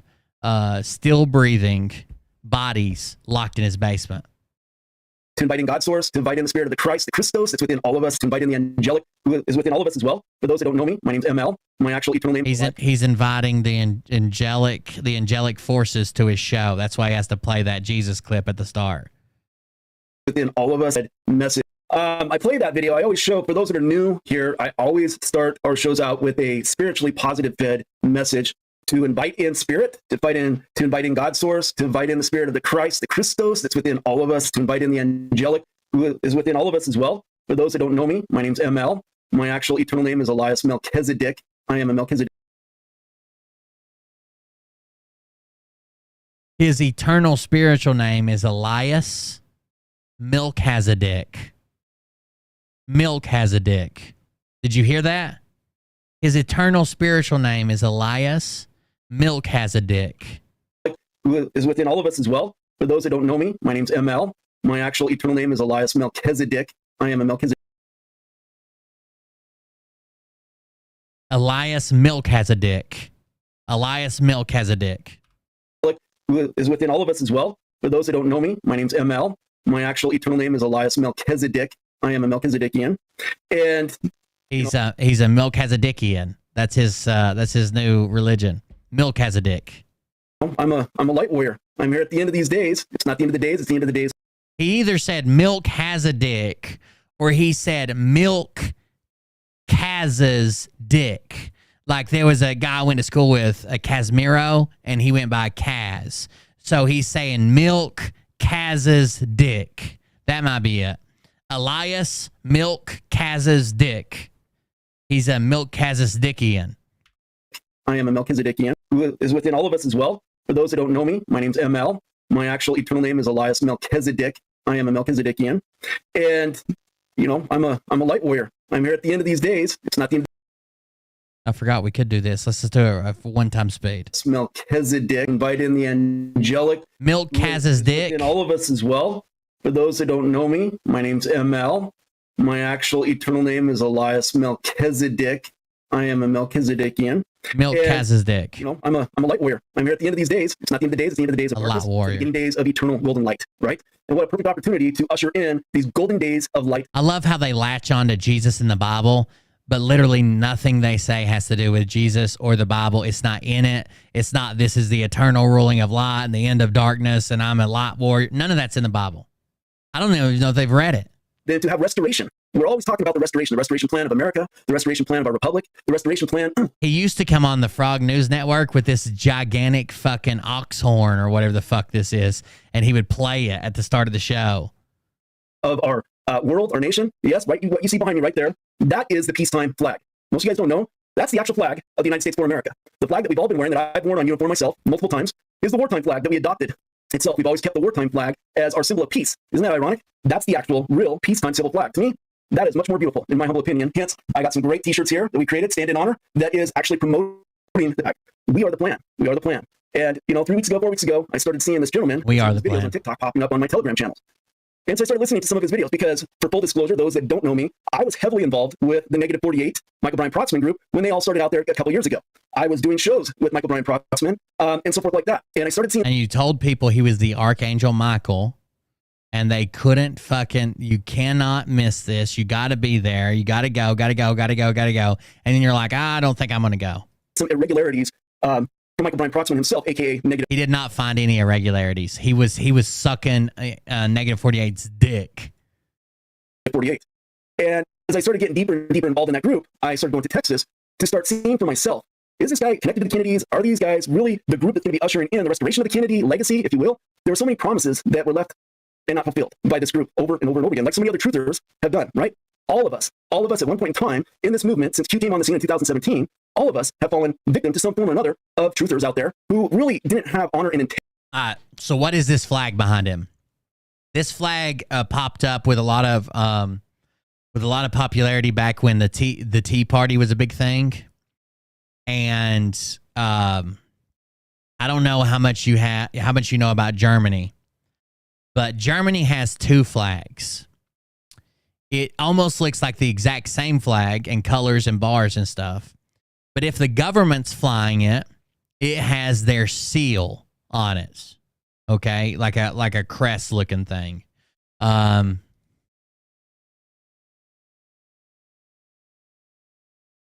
other countries do this too.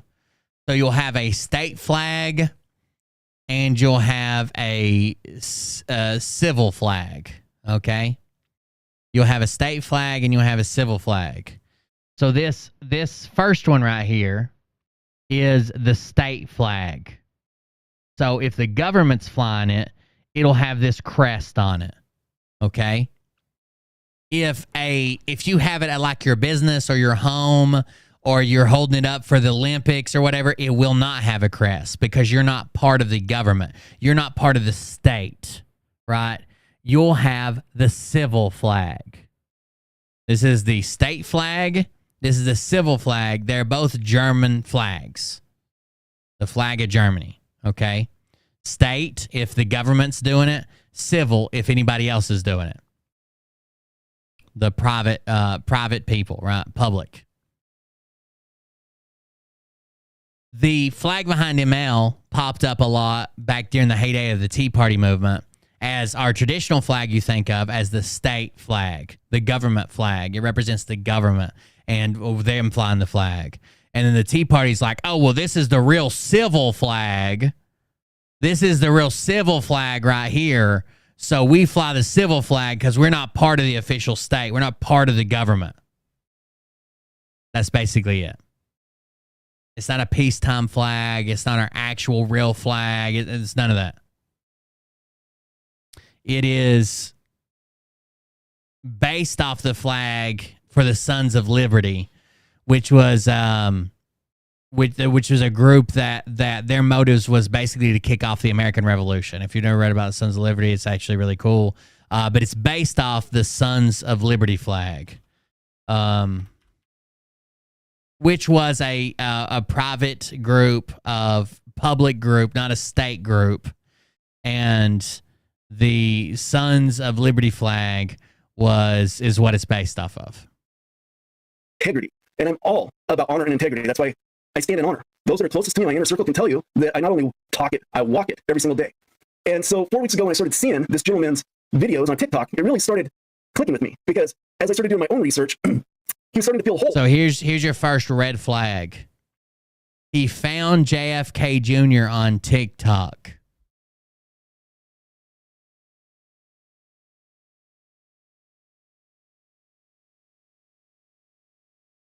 He found JFK Jr. on TikTok. That this other group had not been able to feel. Not only that, he looks uncannily. Second red flag. He thinks that he looks like JFK Sr. and he fills all my holes that negative 48 couldn't. This new guy fills all my holes that negative 48 left empty. Well, JFK Sr. For those of us that grew up with JFK Jr. our whole lives, I've always wondered myself, why doesn't he look anything like his dad or his uncles? He doesn't. If anything, he would resemble somewhat his mom. Not really. So they're claiming the JFK Jr. that you know, that started George Magazine, that was like the Playboy running around, that, you know, was like a teenage heartthrob JFK Jr., that he was a fake. Okay, he was a fake kid that they brought in and said, okay, you're going to pretend to be JFK Jr., and the real JFK Jr. went to live with a different family, became a truck driver, trained every special operations unit in every military in the United States, and then became a truck driver and then went to TikTok so ML could find him. He really looked completely different, like a chiseled model, if you will. And when I saw this gentleman, David Keith Quigley, who is the real JFK Jr., who is here to reclaim his legacy, it's very compelling because I started looking at images, overlaying images, and anybody that has actually been seeing and watching this guy for the last several weeks could actually see through their own eyes. This guy looks just like JFK Sr. And then when you hear his truth, it pierces your heart. It pierces your heart. The things that he's been through. And if any of you that's in here that has been in the truther community for any length of time, there is some hallmarks of people who are victims that fall victim to the MK Ultra cabal programming. A lot of them have certain hallmarks that are very similar to each other's stories and backgrounds. And his are no different than, let's say, Kathy O'Brien's that are out there, Jesse Saboter. A lot of these people that are whistleblowers have the exact same experience. Jesse Saboter, another red flag. Oh, you know, Jesse Saboter's a whistleblower. She was raised in the Church of Satan, and her grandma, one time they were teaching them how to make cookies, and she was told to stab her partner to death. And she watched the ritualistic sacrifice of 666 kids, and she just stood there and watched it. Is groomed by the cabal and so forth like that. He has a lot of the same hallmarks of what he went through, what he experienced, what he witnessed as well. No, his message of truth is not about Camelot, so to speak, these fantastical things that he got to experience. His life was literally hell. Literally hell. And so when I interviewed JFK Jr. on my chat, on my Telegram channel a few nights ago, Sunday night, it was even more compelling to me that we needed to do what we could do to help this gentleman to get his truth out there. He's already taken a DNA test, waiting for the results. That's right, Chris M. And he's pretty dang confident that those results. He already took a DNA test, waiting for it to come in. You're going to listen to this guy when he talks about the DNA test. He claims that he doesn't want to say too much because the government goes in sometimes and switches the samples. So he's already setting up for his out when they say, no, you don't match JFK Jr., JFK Sr., you don't match Jackie, you don't match any of them. Oh, the government switched my sample. Results are going to come back favorable. And what's going to happen then is we're going to need to do something to help him because he does have a living relative that's running for president of the United States as a Democrat, Robert F. Kennedy Jr. This is now going to put pressure on Robert F. Kennedy Jr. to acknowledge that this guy is his cousin, especially if that DNA comes back. And I said if that DNA comes back, proving without a shadow of a doubt that he is connected to these Kennedys, that he is in this bloodline, well, that is going to rock the foundation of this country. It's not like King's Foundation right now, right? We have so many things that are happening to us right now, but what a perfect time to come forward and be able to be part of the restoration plan of truth and light. Now, I always use the term allegedly, and I used that at the very beginning when I was participating with this gentleman. I'm not using that term allegedly anymore. I'm really leaning strongly in the favor that he is. I always use the term allegedly, and I used to use it with this guy, but not anymore, but I always use it. Is who he claims to be. And when you listen to his truths, it pierces your heart. And I've always encouraged my audience to sharpen your tool of discernment so you can tell between the bullshit and the real stuff. All right? So I'm going to let you guys judge for yourselves. All right, so let's bring him in. Well, good evening, sir. How are you? I know you guys are excited. There he is. There he is. Truck driver extraordinaire, John Kennedy Jr. It says it right there. How would he get this label if he wasn't JFK Jr.? Duh. Thank you. How are you doing this evening, Don? Good. Well, we actually have a really amazing crew here. We have people from all over the world. I was looking at people were coming in from all over the United States. We have people from here. We have amazing people all over the world here tuning into this very special engagement. So, brother, again, thank you for being here. I'm grateful that you're willing to put yourself out there. I know you suffered a lot of ridicule because there's a lot of people out there that are always looking for ways to kick a person down that's trying to get the truth out itself. So, John, why don't you introduce yourself to our audience right here? There's some people here that don't know you, haven't ever heard from you. And so go ahead and tell them a little bit about yourself and why you're doing what you're doing right now. Well, the name given to me at a young age was David Keith Quigley, and that was done by government agents. David Keith Quigley. That was his government agent name. That's not his real name. That's his government agent name. That were trying to hide me out and keep me alive and save my life, I believe. And the name that my mother and father gave me were John Kennedy Jr. All the childhood photos that you see, White House photos and photos up to the age of 9 are me. My life is... Up to the age of 9. All the photos you see up to the age of 9 are him. Then after the age of 9... he was switched out. Okay? He was switched out.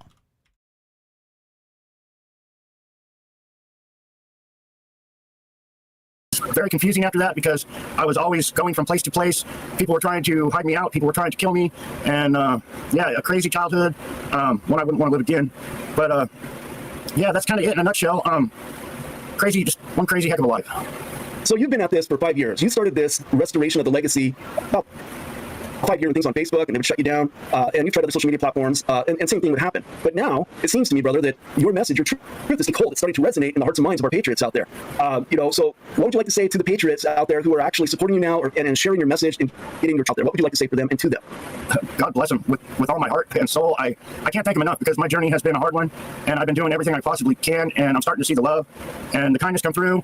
And this time I really believe my story's going to go world. I really do, and I couldn't have done it by myself. These people actually believe it, and they're helping me they're going out of their way to help me. And yeah, it's just way cool, way appreciated. I thank everybody, even the people that hate and leave hate comments and stuff, because they're still getting the message whether they know it or not. But yeah, just thank everybody so much for all the kindness. Absolutely. What I want to do real quick, brother, is because I read the comments as they're coming in, and I know there's a mixed bag here. Some people believe, some people don't, some people are naysayers. What I have to say to you guys is open your mind. There's a reason why my show is called The Truther Show, and it's for this purpose. I've been out there in this influencer truther community for 3 years now, and I have a really good track record of exposing people who are full of bullshit that's in this community that are trying to pick people's pockets, doing a bunch of hope. Did you hear that? ML has a really good track record of exposing the grifters in this community. He has the track record of exposing the grifters in this community.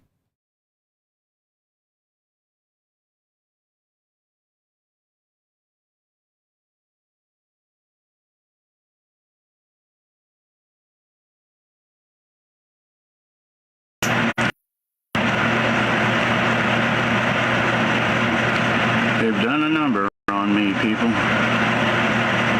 How can a video get 10,000 views with no likes, no shares, no comments? They've done a real number.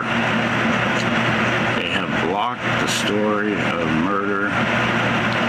They have blocked... They're eating the sky till I die. Kidnapping. Praise hell, praise Dale. Torture. They blocked a lot. He needs a mirror, doesn't he? I just made 2 videos that didn't go through. My Facebook is hacked. Thousands of friends that don't exist. They are just numbers. He's having old people problems. So you don't hear my story. I am the real John Kennedy Jr., covered up by government. I was an eyewitness to government agents committing murder, child trafficking, kidnapping, torture. We have an illegitimate government. Your vote does not matter. There are 2 parties you have to choose from. They are both operated by the syndicate, the mafia, the Communist Party, whatever you prefer to call it. Our country is in grave danger. I am being blocked. Look, tell me this isn't the quintessential "you're too old for the internet" post. Let me see where to go. There it is. I am hacked so bad. Please be careful. With 3 shares and 3 reactions. I am hacked so bad. Please be careful.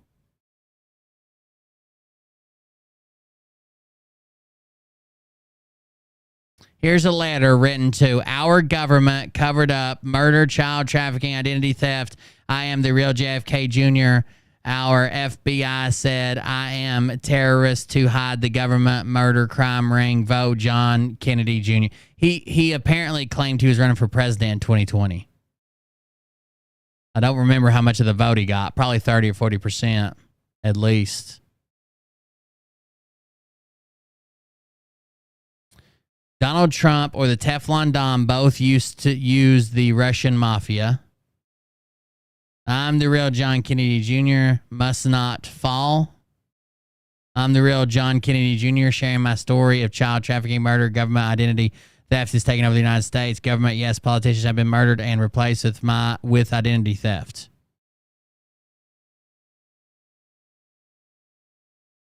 It's time. We can free all brothers world.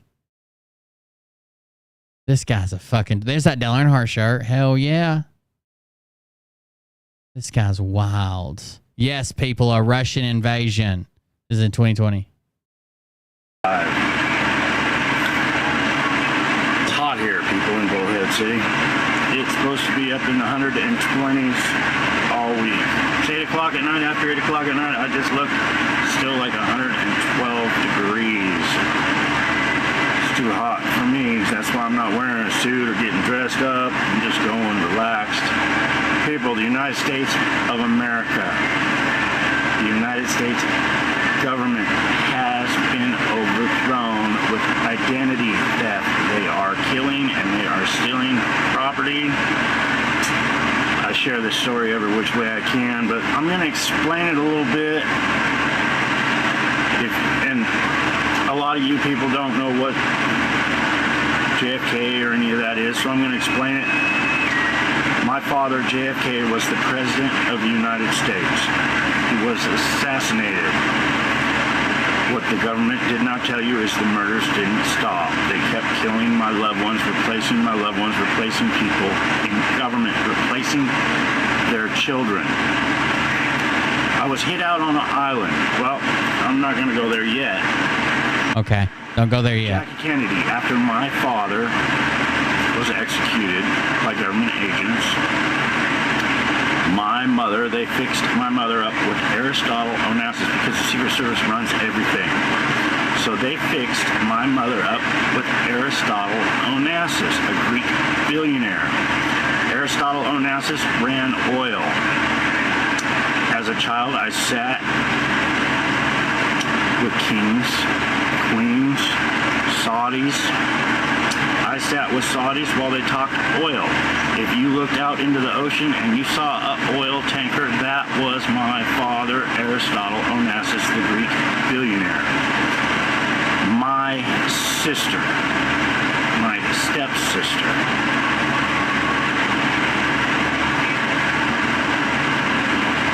Aristotle Onassis' daughter. Well, let's go back a little bit anyway. So my mother married Aristotle. Aristotle and my mother moved here to Bullhead. Don't you believe him already? First, they... Don't you believe him already? And crap like that. And what I want to tell you guys is this. Perhaps, just perhaps, if we can accept the fact, right? Let's accept the fact real basically here. We're dealing with multiple individuals playing a character by the name of Joe Biden. We can all agree to that. Anybody that's somewhat awake in the truther community can all agree we've been dealing with at least 3 or 4 characters portraying Joe Biden. We can also deal with the fact that there are multiple characters portraying Donald J. Trump. I've seen 2 myself. I know many of you have seen multiple ones. At least. All have. So if in the fact that we know we're dealing with deception at the highest levels, whether it's white hats or deep state, it doesn't matter. They both play the same game. Then you have to be open to the possibility that this man may be John F. Kennedy Jr. And no, he's not the 19th president of the restored republic like we were all told. And no, he's not the vice president that's going to restore Jassara and Nassara and the RV and all this wonderful Hopian stuff. You got to think outside the box a lot. You really do. Because if you guys think that there's certain elements that are still at play here, that the white hats are going to ride in on their horse and save the day and they're going to be our saviors, you guys are not as awake as you think you are. That's the fact. You're just not. We are the plan. We are the plan. And for this guy to come out for 5 years, he's been trying to do this, and he's coming out there, who in the right mind would come out there and make such a bold claim as what he's making, first and foremost, doesn't have... Nobody in the right mind. Anybody at all. None. Unlike a lot of your other truthers out there that are always peddling you their bullcrap stuff to buy from them, and, you know, they're always asking to donate to their channels, and all they're giving you is a bunch of contrived BS regurgitated intel from other people like myself that do that work, and then they steal your intel and pass it off as their own, and they'll charge you. That's not what's going on here. So be open. Be open. Just be open. All right, brother. So let's lay down some... Bless you. Let's lay down some timeline for people. So your father...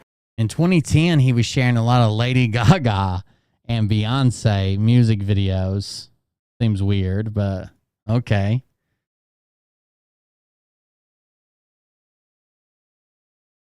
Seems very strange. He seems to be a big fan here.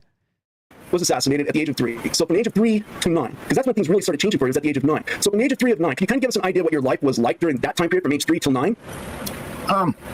I think a lot of people, when they think of the Kennedy family, they're really misunderstood because government is so powerful and such a tight-knit organization. I was always, and even the family members, I remember Rose Kennedy, my grandmother, and others. It's like there's always somebody else telling the family what to do. I call them Secret Service agents, but yeah, it's not what people just assume life is. Even my father, when he was alive, he was told what to do by everybody. Even though he was the president by what I remember when I was a kid, even though he was the president of the United States, there was always people advising him what to do and how to do. And even as a child, I remember Eisenhower and being with Eisenhower and him getting advice from Eisenhower. But yeah, I was always makes sense. With babysitters and other people other than my family and my sister. My sister, I never even saw her that much. She was always somewhere else, and I was always somewhere else with somebody else. And yeah, it really messes with my timelines being with so many different families and babysitters, call it. Mm-hmm. Okay, so let's get to the age of 9, because that seems to be when you were having more memories starting to really hit you at the age of 9. So at the age of 9, we have photographs. There's photographs that you shared with us that's out there that shows you at school and the other JFK, the cabal's version of JFK, but there's also a picture of Sean Hannity in that same picture with you guys because he's at the same age you guys are as well. Yeah, of course. At the age of 9, share with us that Sean Hannity. What happened at the age of 9. So him, it's the real JFK Jr., David Keith Quigley, the fake JFK Jr., the government clone, and Sean Hannity all went to school together. Where you disappeared, basically, and the cabal's version of the Jr. became front and center. Well, my mother met Aristotle Onassis, and I believe in my heart that she wanted to get away from all the murders and the corruption and that kind of life of being told what to do all the time, and was seeking him for help. But even as a young kid being hid out, and they were hiding me out on the ship. My father had a big yacht, and I would be hid out on that yacht. He owned his own private island, and I would be hid out on the island, and it's almost like they were trying to escape the grip that people within our government had on the family. I believe when Bobby was killed, she was in tears because her and Bobby were close too, but she was like, I'm just going to way too many funerals, and she was breaking down, and I even think Jackie was going a little crazy in her own mind with all the craziness that was happening to her in her life. Yeah. Okay. I'm going to answer some questions here. So Paula Youngblood, if you guys are going to troll and say stuff here, I'm going to post you right up because guess what, guys? I have zero tolerance for peckerheads and trolls. Just so you guys know, zero tolerance for it. Zero tolerance for peckerheads and trolls. And if I'm going to out you, I'm going to out you. So Paul Youngblood, JFK Jr. was not hidden. He was always in the public. He ran against Hillary. Yeah, you're right. The fake cabal version of JFK Jr., you're right. He was front and center, always out in the public because that's who they wanted you to believe. Now, let me ask you a question. Do you guys not understand that we're dealing with two different Trumps here? There's images, and I've been talking about this for over 2 years, that the original Trump had brown eyes. He was all over the place. He died in a helicopter crash in 1989 with 3 other executives that ran his casinos and hotels in New Jersey and Atlantic City. That is a fact. And the Trump that we have now has blue eyes. So we all can believe the fact that the white... Change his eye color. Duh. Would you call your mom by her first name? Always. Clearly, you've never been wealthy. White Hat Jackie, darling. Have a version of Trump. The deep state has a version of Trump. So again, use your deductive reasoning here. Don't just be a naysayer and be dismissive right up front because you could be wrong. You could be wrong. I could be wrong. I'm always open to saying I could be wrong, but at least I'm willing to put myself out there to explore the option of what if. What if? You know, that's the thing. What if? So, all right, brother. Sorry about that. I knew we'd get this tonight, and that's okay. I don't mind that at all. It's just that these people crack me up. Not JFK Jr.'s voice. Right. The reason why it's not JFK Jr.'s voice is because you're used to the other JFK Jr. hearing his voice. So if you're only going to compare it to what you thought you knew, obviously that's not going to sound correct to you, first and foremost. Oh. So again, that makes guys, sense. Lighten up, let the man talk, let him share his truth, then you can decide after the fact. But you're obviously not allowing yourself and your heart to actually hear his truth, first and foremost. All right. But the fake one had a better voice. And honestly, can we just keep the fake one? So he spent time on the island. And maybe slip this one into that airplane that went down. I don't know.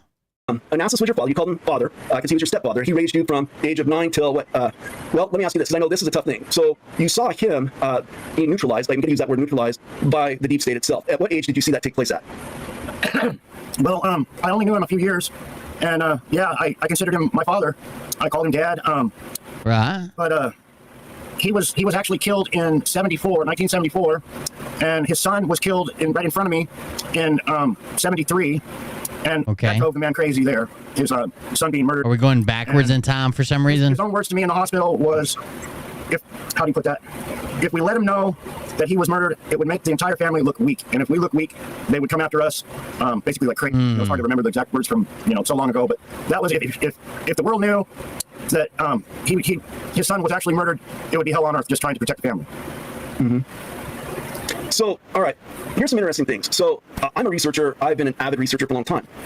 I'm of the mindset, because for the last several years, it's been perpetuated that JFK Sr. just passed away a couple years ago. They tried to convince us, there's images out there of Trump at a veterans event in Normandy, at a Normandy celebration over in France, when Trump was president. I think it was in 2018 or 2019. And Trump was giving hugs and kisses to certain veterans who fought in Normandy, first and foremost. And I had to tell people, those images are not JFK Sr., because first of all, JFK Sr. was not in the Army, so he didn't invade Normandy. JFK Sr. fought in the Navy in the Pacific. He was actually a commander of a PT boat 109, and he was stranded on an island in the South Pacific for quite a while, actually. So it would have been mathematically and quantifiably impossible for JFK Sr. to be over in Normandy at the same time that he was in the South Pacific fighting in the Navy. So he just said, fuck it, he's getting up and leaving.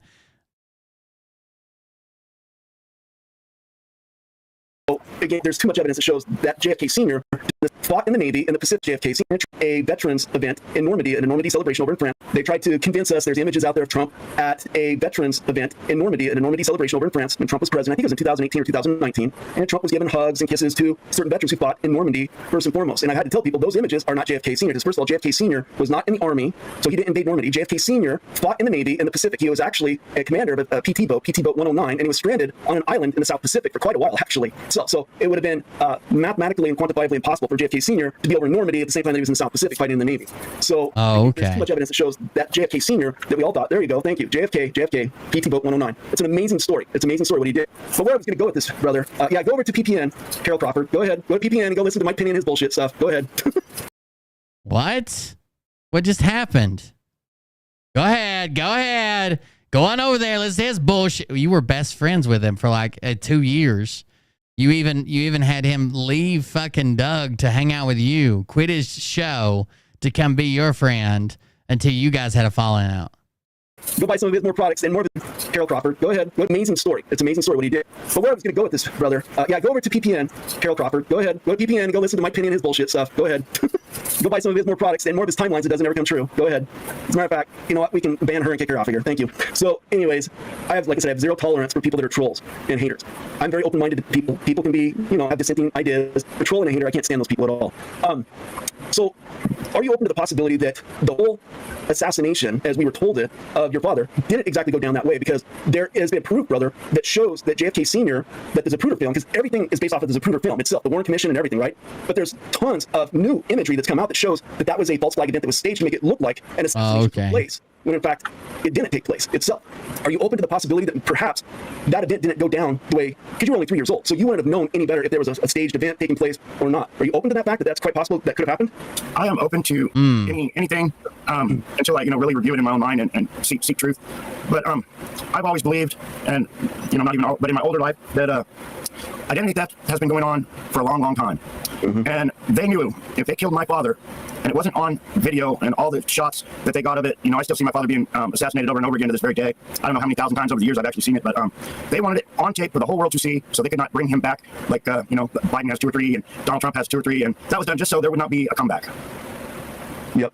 Yeah, yeah. See, that's what I'm saying is this has been a plan. The orchestration of the cabal, the deep state, whatever we want to call them, the dark one. It's so oversimplified to say the deep state or the cabal. It's much, much more sinister and deeper than that. Okay, guys. This has been a bloodline war that's been raging for a long time. We go back to Abraham Lincoln's days. There's great information that shows that when Abraham Lincoln prophesied of his own death, he even said that the Jesuits and he said that the Khazarian mafia, the Khazarians, were going to kill him. He said that, and because he knew that they were going to try and assassinate him, he sent his 2. That's what he said. Did you not hear what he said? He said the Jesuits were going to kill him. There's great information that shows that when Abraham Lincoln prophesied of his own death, he even said that the Jesuits and he said that the Khazarian mafia, the Khazarians, were going to kill him. He said that. And because he knew that they were going to try and assassinate him, he sent his 2 youngest sons to live with family members from his mother's side, the maternal side, over in Libya to be raised for their protection, to preserve the bloodline. This bloodline war has been raging, and there's so many similarities between Abraham Lincoln and JFK in their administration. I mean, there's uncanny parallels of persons, places, and things that are in alignment with both of those administrations, both of those presidencies. It's uncanny. We have to be open to the possibility that there's a much, much deeper sinister plot, because again, I have to go back here, brother. For those that are in the truther community, we've been told that the white hats have been meant to save the world for the last 40, 50, 60 long. And the deep state has been at it twice as long, if not longer, on top of that as well. So if we're willing to accept the fact that there's been this military operation, as we're told, that's been in effect for decades and decades and decades, we have to be open to the possibility that not everything we thought we knew, like a JFK Jr. that we all grew up with, maybe he could have been a plant by the cabal to deceive the public, for crying out loud. It's quite possible, because when you look at your pictures, John, when I look at your pictures when you're a kid, we all have certain physical attributes that we don't outgrow. We have certain characteristics that doesn't matter from age 3, 9 to 50 years old. You have some of the same characteristics of those pictures that were taken so long ago that have stayed with you, versus this other John F. Kennedy Jr., he doesn't have those characteristics itself. Would you like to share some of those attributes that have stayed with you, that kind of that are in those pictures then? Because I should have actually put out some pictures here and shown them to people, but I apologize, I didn't do that. I didn't think about that. Yeah, I'm not as good as looking as Pretty Boy was, but my pug nose, that's not changed. And on my site, there's age progression, and somebody did one on my ears and other things. But yeah, I got the earlobes that hang down, and you can see in all the childhood photos, I have the big ears, the bigger lips. But a lot of people can see right off, and I get a lot of comments like, that really is you. That really is you, yeah. Well, I'm gonna I can see it. People that watch me, they think they know me. They think they know who I am. Someday there might be a big surprise to find out that maybe I might not be who you're seeing right here on the screen. I could be somebody else myself. As many individuals out there that are part of the Gone with the Wind program. Thanks to Negative 48, which I'm going to comment about. Negative 48 brought this out, which he shouldn't have. He should not have talked about sensitive things that weren't supposed to be brought out in the public eye in the first place. Because there's a reason why people go into a federal witness protection program, and for a reason. And to be outed like a lot of people were wasn't really, it's just not right. It wasn't right. And that's kind of when I knew that this person, this was before you came around here, sorry, but this is when I knew this individual was compromised, and he was spreading disinformation and things of that nature as well, because you don't put people's security out there like that and risk them. That's how he knew Negative 48 was a bad guy, because he was saying stuff like, Michael Jackson's still alive. If they went into a federal witness protection program, like a Gone with the Wind program, you don't put their names out there saying, oh, they're alive, they're alive, they're alive, they're alive, they're alive, because then you put them and their families and their new lives into jeopardy as well. What white hat would do that? We're talking about the white hats and the deep state and this war that's going on. Well, if white hats are supposed to be fighting for good, then why would they be out there allowing dastardly deeds to be done, people being victimized, lives being destroyed? That doesn't come from God, and that doesn't come from white hats itself. So we have to talk about these things, guys. All right. So I'm just trying to get my basis here. So you ended up struggling your whole life for the most part. You were raised by the Quigley family. I mean, how long were you being raised by? Now, I'm assuming the Quigley family started raising you after Jacqueline was taken out, and you no longer had any family members closely directly to you that could, take care of you. Is that when they came into your life to take care of you? No, actually, I knew the Quigley family probably about the age of 5, maybe 6. Okay. And I had met them. I stayed with them. I called them Max and Dorothy. And then they were like, no, you call us mother and father, and don't call us by our first name. There was even a thing where I have three brothers and I have two brothers and one sister with the Quigleys, and I was real young, but we actually went to the park, and they all had their family portraits taken in the park with a professional photographer, each one of my brother and sister, and they didn't take my picture, so I still really wasn't part. How sad. All right, family portrait, guys. Not you, Mr. Quigley. Part of their family at that point, but it was still really mentally like, what is going on? You know, they want me to call them mother and father, but I'm not part of the family because they're not taking my picture as a family picture, things like that. But I actually started being put with the Quigleys, I'm guessing 5 or 6 years old. Okay, so that's when you started getting familiar with this family. So were the Quigleys brought into your life to, who put them into your life? Was that the Secret Service, or who was it that injected them into your life, to start looking after you? Well, in my opinion, and it's just an opinion, our Secret Service is a crime organization, and the Quigleys were part of that crime organization, the underworld. They attended church on Sunday, every Sunday. We had to be at church, but in reality, they're just a hidden family within the crime family. Now, were the Quigleys Catholic by chance? No. Baptist. I was curious. Quigley's an Irish name. That's why I was wondering, Kennedy's Quigley is a very popular Irish name, and Quigley's actually very well connected to the Cabal or Illuminati, if you will. Just out of curiosity, that's the reason I was asking, brother. So, yeah. No, when I was with one of the families when I was young, I was actually, I believe it was New York City. I was actually a choir boy, or I don't know what they call it, but yeah, in Catholic church, I carried the little things around. I was still real young. An altar boy, or a fuck toy. I don't remember what the priests call it. But I was actually in Catholic church for a while. Mm-hmm. Okay. So Catholic, that's a red flag. Jesuits. Who grew up in New York City with Jackie Kennedy then? That was the John Kennedy that the world knew. That was the fake John Kennedy grew up with Jackie Kennedy. The fake one. It was the fake one. Don't worry about it. Okay. She had a double also. Kennedy did? Yeah, and they never wanted us to be in the same area at the same time. So he was in New York with the fake Jackie, and I would be somewhere around the world with Aristotle and Jackie, things like that. Okay. So after Aristotle and Jackie are killed, and so did you ever serve actually in a branch of the military? I mean, did you take the oath and to serve in a particular branch? Because I know you've talked about in recent videos you've served in all branches in a capacity. I've served in all branches in a capacity. Okay, got it. So did you take the oath and serve? Now, this is a straightforward question. You said that you've served in every military branch in a capacity. Did you take the oath and serve? This is a straightforward question here. Would you mind elaborating on that for us? Basically, they wanted, I don't know how the credits work as far as getting credit for all the service you've done. I was never paid. I was never officially in the military, but... You don't know how the credits work for being in the military. You never officially joined and you were never paid. Talked about in recent videos you've served in all branches in a capacity. Would you mind elaborating on that for us? Basically, they wanted, I don't know how the credits work as far as getting credit for all the service you've done. I was never paid. I was never officially in the military, but I had extensive training in the military. Call it Black Ops, whatever, but the... Extensive training in the military. Extensive training. You were in the military. Would you think that basic... I mean, it's kind of in the name. Would you think that basic training is extensive training? Would anybody confuse extensive and basic?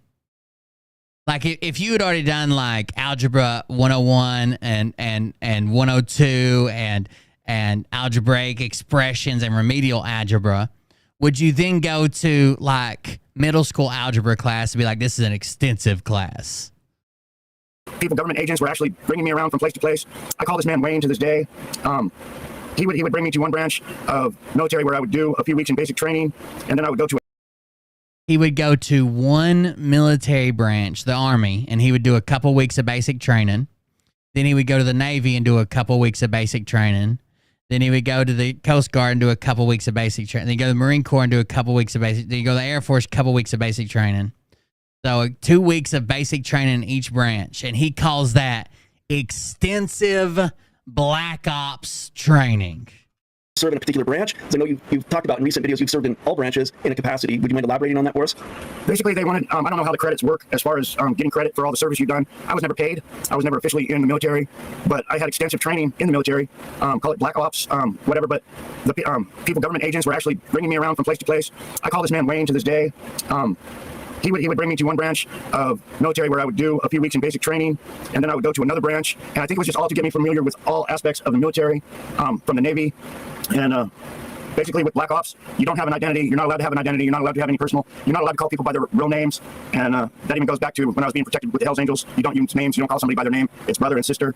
And yeah, it sounds kind of like an occult, but yeah, I can see why. But, you know, if any time one of us would be captured or anything like that, hell, we wouldn't even know who we were half the time. Interesting. So, did you hear that?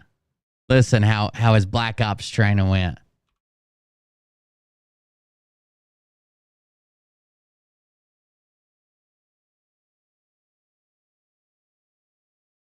It's brother and sister, and yeah, it sounds like when I was being protected, not allowed to have an identity. You're not from the Navy, and then I would go to another branch, and I think it was just all to get me familiar with all aspects of the military, from the Navy, and from the Navy for some reason. Basically, with Black Ops, you don't have an identity. You're not allowed to have an identity. You're not allowed to have any personal. You're not allowed to call people by their real names, and that even goes back to when I was being protected with the Hells Angels. So you're not allowed to have an identity when you do 2 weeks of basic training. And you're not allowed to know anybody's name. That way, when you get captured, you don't even know who they are. That's how. Now,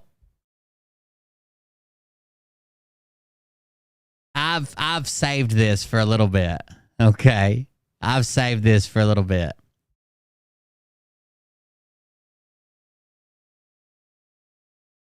There's a way if you happen to serve with SF guys, right? Like elite SF guys in a mission capacity. There's a reason. What was their story? Why they replaced him? Because they are afraid he'd be assassinated. There's a way that you address them, and I've actually let it slip in a couple stories I've told. The reason I kind of hold on to it is because I'm gonna bust the motherfucker one day, probably Phil.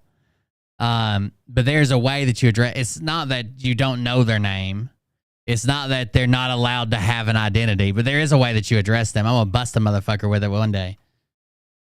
Probably Phil, let's be honest.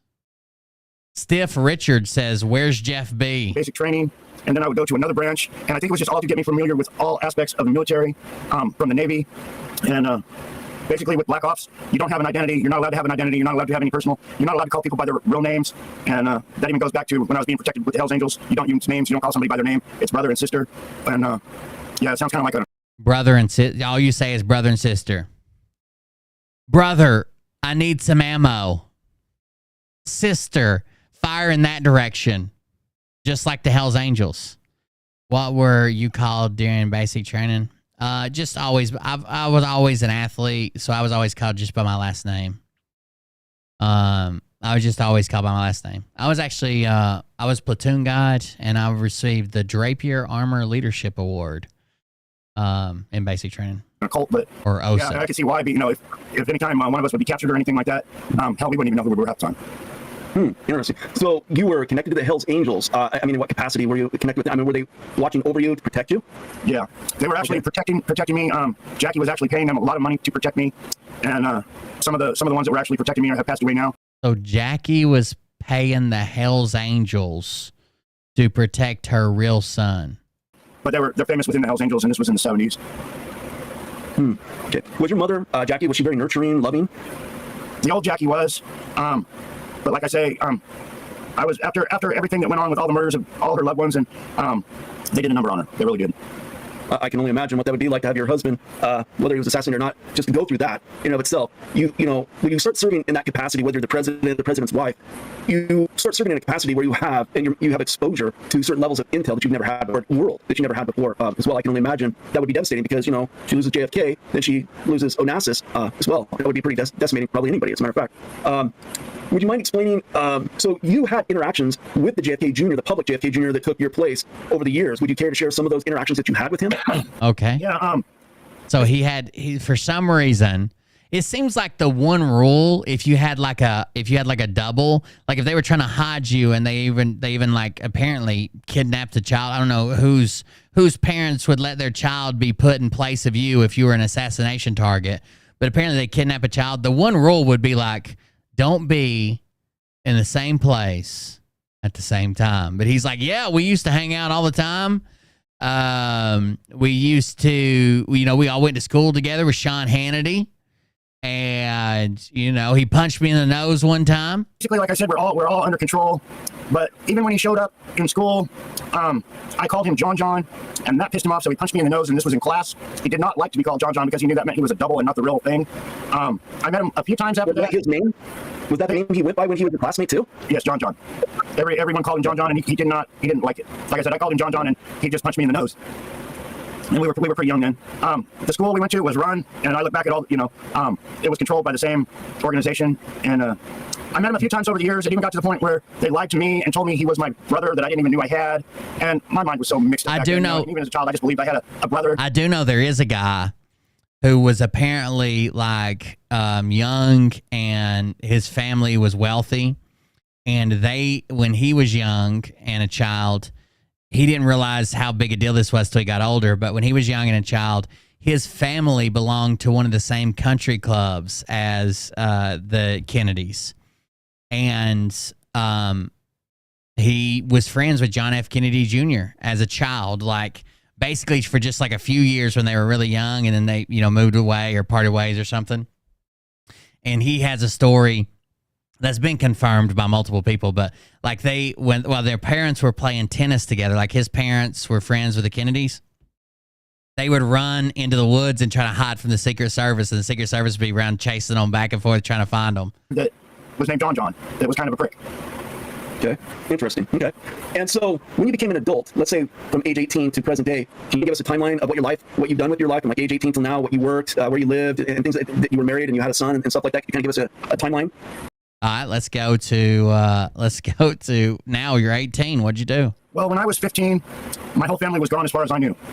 My sister, my mother, my stepfamily, I believe that they were all gone, and I ended up at the Quigley's again. And I wanted revenge. At that age, at 15 years old, I wanted to murder and kill.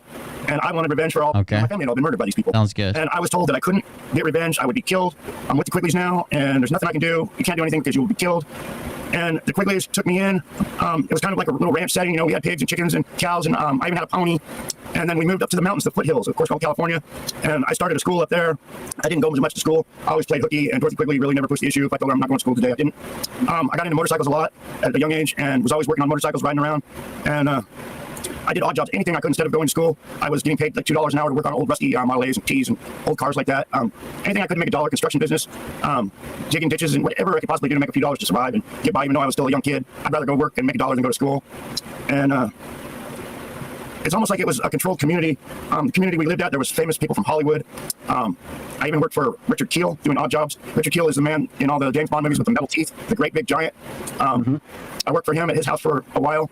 I had his autograph on a big handprint. His hand took up the whole piece of a copy paper, if you can imagine that, how big his hand was. And I had that autograph. I don't know whatever happened to that, but it was kind of like a whole tight-knit community where I lived. The store owner, at a very young age, I was buying cigarettes from over the counter. It was just like really laid-back community, but it was a tight-knit community. It was a private community, security guards and gates and that, but it's really big. The place is called Yosemite Lakes Park in Corsicana, California. I believe there's 52 miles worth of road in there. I ended up being a construction maintenance worker there for a little while. I shoveled out the gutters and swept, filled in potholes and things like that for a while. Became a construction worker. I learned to build houses from the ground up, everything from the foundation to the roof to the finished work.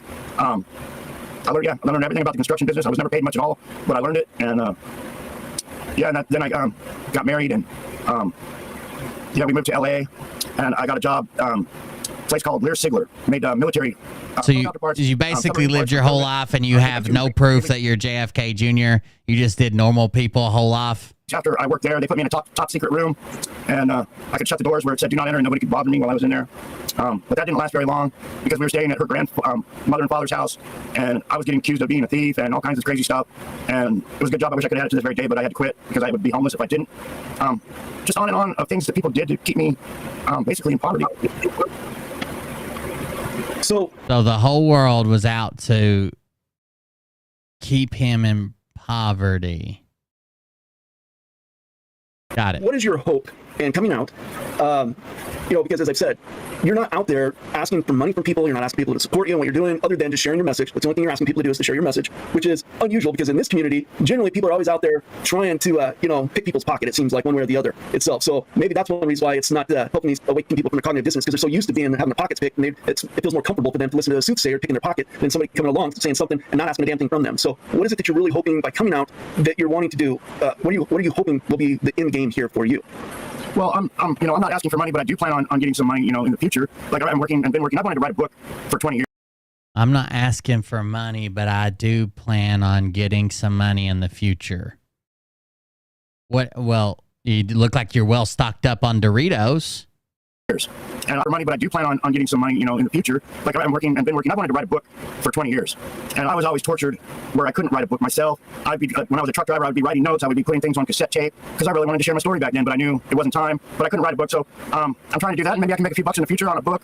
But my main end game is to inform Americans. If the whole world knows I'm the real John Kennedy Jr., I will get justice for all that's been done. I mean, they've stole billions of dollars from me. They've murdered my loved ones and covered up all the murders of my loved ones. So that's a big plus, just to wake people up to what is really going on, and so I can get justice.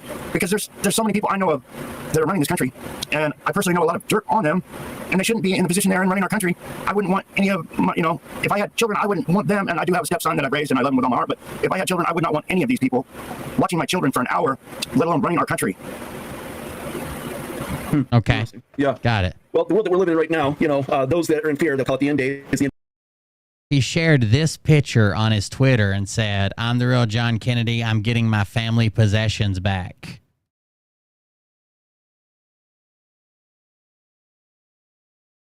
I don't know how could you not believe him? How could you not believe him at this point?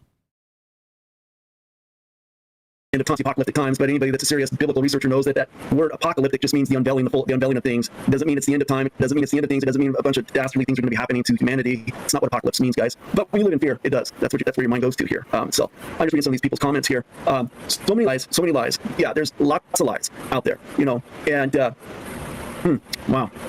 Just trying to figure out where to go from here. So you've taken a DNA test. Now, my understanding is that JFK and RFK's brother, their DNA is on record at the Library of Congress. So are you planning on cross-matching what's on file with your DNA results when you get that then? Is that what your plan's going to be? I am sure hoping so. Even when I was a young kid, I was told that my father's DNA was a public record. Oh, yeah. Makes sense. But I'm even willing to take 2 or 3 different DNA tests just to see what the different results will be. I'm waiting on the results now. I don't want to talk much about it because I know how... I'll take 2 or 3 just to see what the differences are. Well, I don't think it's changing. Easy it is for government officials to go into a laboratory and switch a vial. It's nothing to what they can do. There you go. There's his outs. When nothing comes from this, literally nothing, well, the government went in there and switched the vials, so... Right. Yep. Well, this is where, people, you guys, I know I'm hearing people talk about different things, and it's because a lot of things that you guys are talking about, how does the George magazine fit into this narrative and timeline and stuff like that? That's a really good question. The thing is a lot of the narrative that we've been told about everything that's going on right now and the culmination of certain things, like I'll give you guys all an example right now. So we're all being prepared for a big event that's supposed to happen after the first part of October. Like a big EBS event is supposed to happen via FEMA. Well, that happened 2 years ago too. And 2 years ago, everybody made a big deal about it's going to be the 10 days of darkness. And when that's over with, the Three Gorges Dam will be destroyed. And that's over with, and that means Jasar and the RV is going to be given out to humanity. And all these different sequence of events are supposed to happen part of the restoration plan. These things are supposed to happen so many times, and they haven't happened. And here we are again. We're all getting worked up into this timeline in our mind that things are about ready to culminate once again, and everything is going to be hunky-dory after the first part of October. We just have to get through all of these scare events, as they're called. You guys, that's not what's going to happen. That's not what's going to happen. But you guys can get worked up into that and think that's what's going to take place, but that's just not what's going to happen here. Again, you guys got to remember the deep state likes to put that disinformation out there and keep fear and turmoil swirling in this patriot community, because patriots, these guys bite off onto so much hopium and crazy stuff all the time, thinking it's real and legitimate, and it's not. It's not. We're the plan. We've always been the plan. So I'm really hoping that you're going to be able to show at some point in time your DNA, to be able to prove to everybody, one way or the other, that you are who you say that you claim to be. And then the next step will be, once that comes out, what is your plan from there? Are you planning on organizing something to try and confront Robert F. Kennedy? This guy is not a Trump fan. Restored to you? I mean, he claims that Trump he's the real John Kennedy Jr. and Trump stole money from him. It's all a big spin, he says. Trump has turned into a regular politician. Don't trust him. What does this say? Hold on. Sorry. Hold on just a second. That's the picture. Where was the one before that? Here it is. QAnon. I am the real John Kennedy Jr. and Trump has stolen from me. It's all a spin. Donald Trump has turned into the typical politician. On the campaign, he was going to unite the parties. Now the Democrats are the enemy. Please resign, Trump. I'm telling my story about murder, extortion, racketeering, corruption covered up by the government. I'm John Kennedy Jr. National security is at stake, not over a wall, over the Russians. Body doubles put in high places, and the real Kennedy Jr. is alive. And the people in power murdered my family to steal, S-T-I-L-L, billions of dollars. Donald Trump is playing the game. His task to his wall. I am John Kennedy Jr. covered up by our government. Damn, he's not a fan of... He's not a fucking fan of Trump.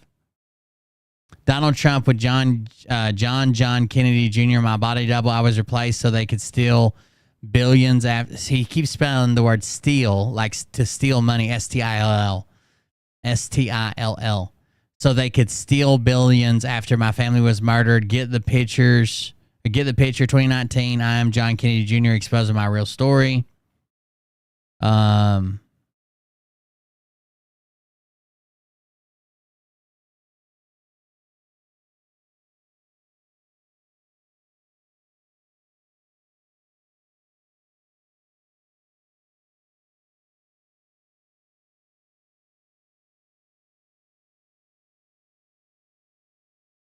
Sorry, I'm going through some of his older posts. He is not at all a fan of Trump. Why does he keep sharing war pigs? What the fuck's he doing? He made a post that says, "My life matters. My life matters. This is the real deal, not the crap put out by people pretending to be me." And then he shares the song War Pigs.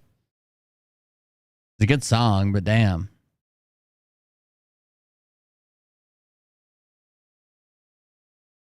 He keeps sharing Joel Osteen posts and trying to get him to follow him.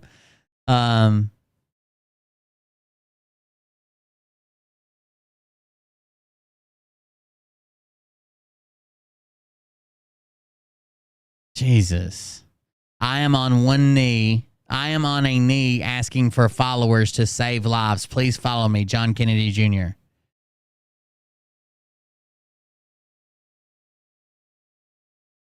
Oh, well, here's the proof he should have rolled out from the jump, dude. Right there. This was my father, Aristotle Onassis' crown. He was murdered and it was covered up. I am for peace. People that murder for profit must be exposed. I am John. Look right there. Like, what the fuck are y'all doing? He has the crown. Basically, if we were in fucking feudal England, that would make him the king already. He has the crown.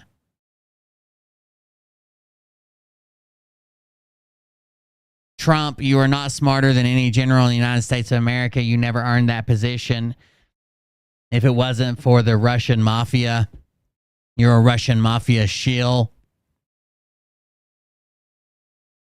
The government banded bump stocks today due to a government operation covered up by our government, just like me, John Kennedy Jr. Wow, this guy's a targeted individual, I think.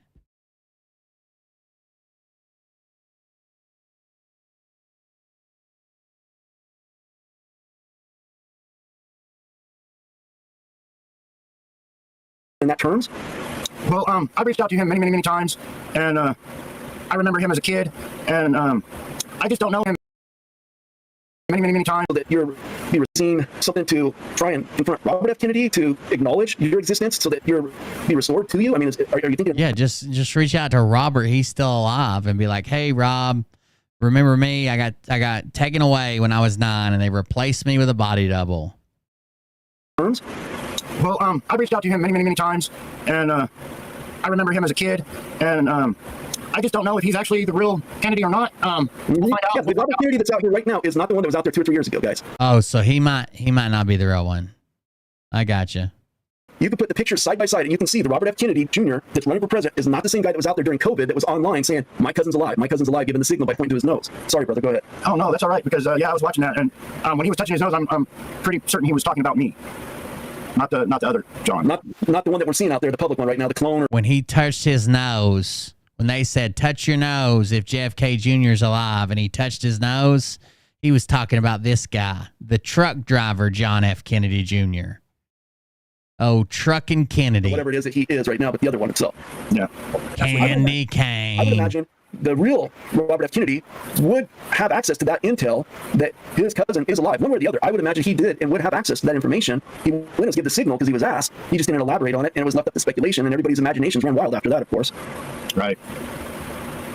Now, I know people have asked you, siblings outside of Carolyn, because Carolyn was murdered as well, and then a fake Carolyn was put into her place to carry on the public personification of Carolyn with the fake JFK Jr., correct? Right. And she must have been right out of Hollywood, because when I confronted her for the very, very first time, she was so calm about it. I was like, you're not my sister, you're my fake sister. And she was just so good with it.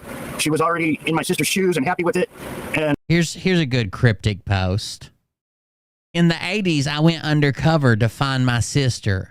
People were dragging people out of their homes in the middle of the night and taking them to their deaths. My sister Caroline Kennedy,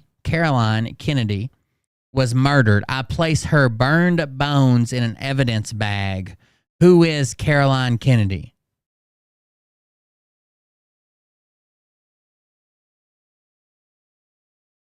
I was in the White House at age 3. My family members were murdered. I was put in protection by our government. And now they won't recognize me and who I am. Let that sink in, Trump supporters.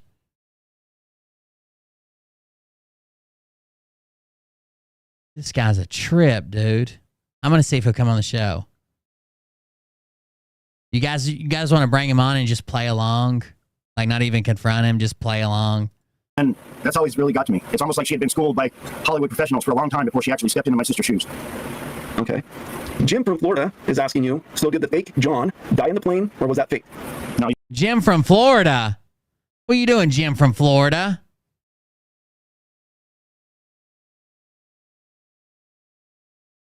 Then fucking Dr. J coming in here ruining shit. He's dead. Could you elaborate on that, please? Yeah, on the last show I said I was there, an eyewitness, and I was actually taken by a government agent to the pieces of the crash. And this is how they work. He had the magazine George, and he was really hung up on that name, and that, it's just a speculation in my mind. But Here is an amazing post. Let me read this to you. To my brothers and sisters of the armed forces, my name is General David Quigley. I'm also John Kennedy Jr. The government won't recognize me. They murdered and stole billions from my family. But I say this unto you all. If anyone's thinking about suicide, you are loved.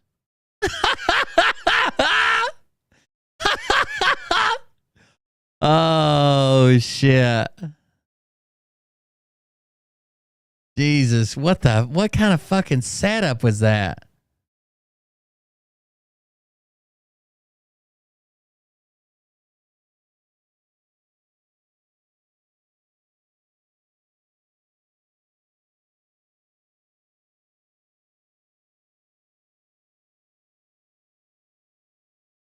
he wanted his real name out. He never liked John in the first place. But in his own secret way, he wanted the world to know that he was really George.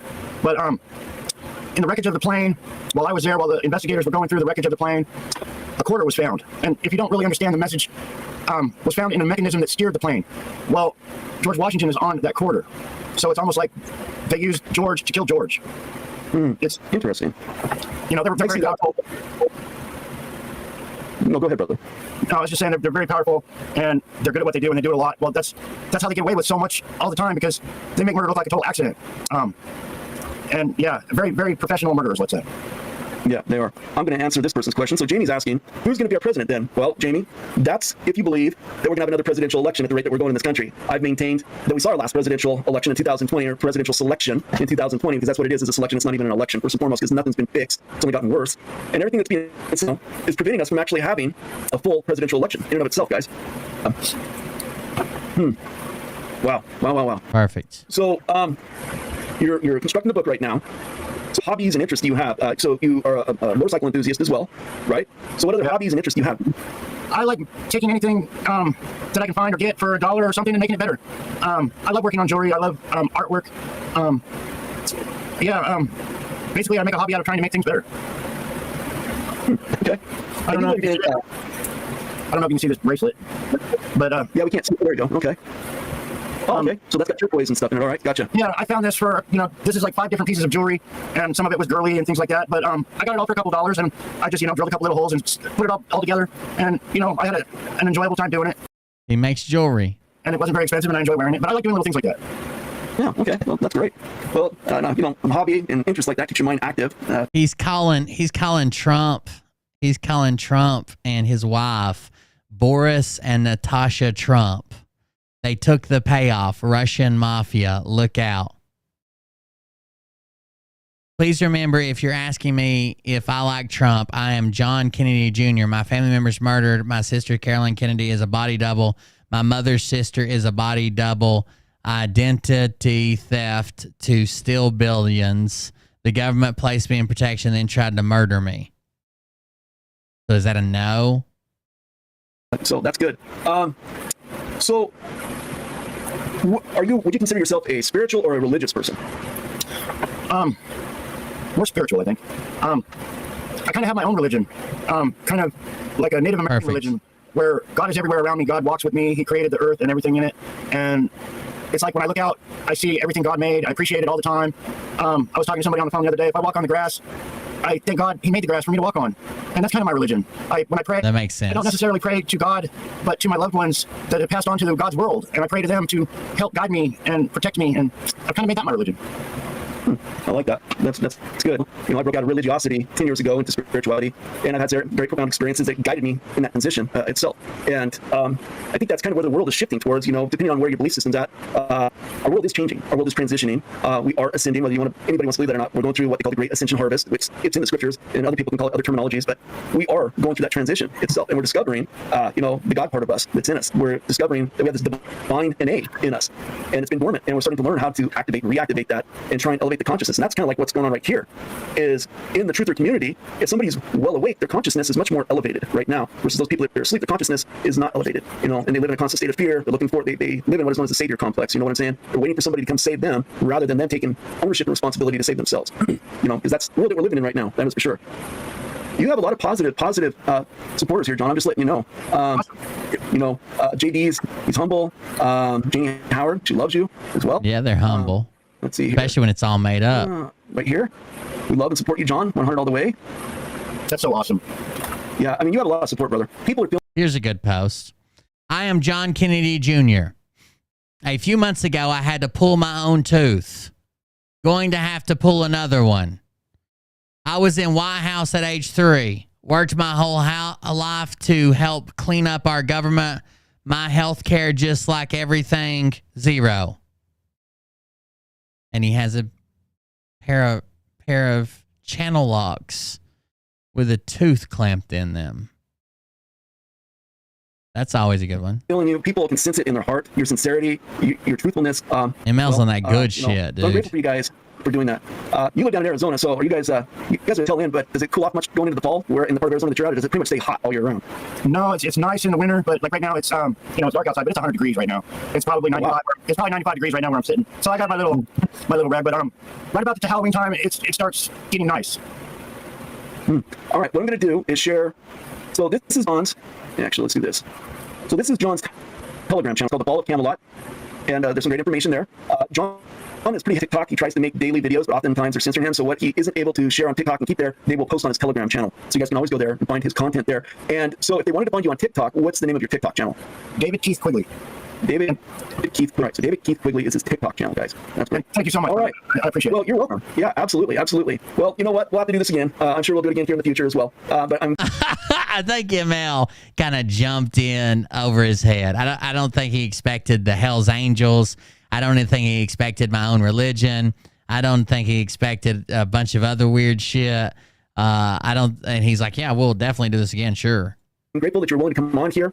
You know, it's not an easy thing knowing that you're coming out into the public forum, knowing that you're going to be ridiculed and be mocked and everything else like that. I mean, you know, to put yourself out there like that speaks volumes. It speaks volumes to a character of an individual that he really has something that he's standing in this truth. He's trying to prove his claims, because at the end of the day, all truth comes out into the light. All truth comes out into the light, one way or the other. So, you know, I'm doing my part to provide individuals a platform to share their truth, and at some point in time, that truth will be exonerated or not. You know, it's not up to me. I'm not a judge, but I am a person that likes to provide equal opportunity to individuals, because it's only fair, because not very many people are willing to put themselves out there and do that.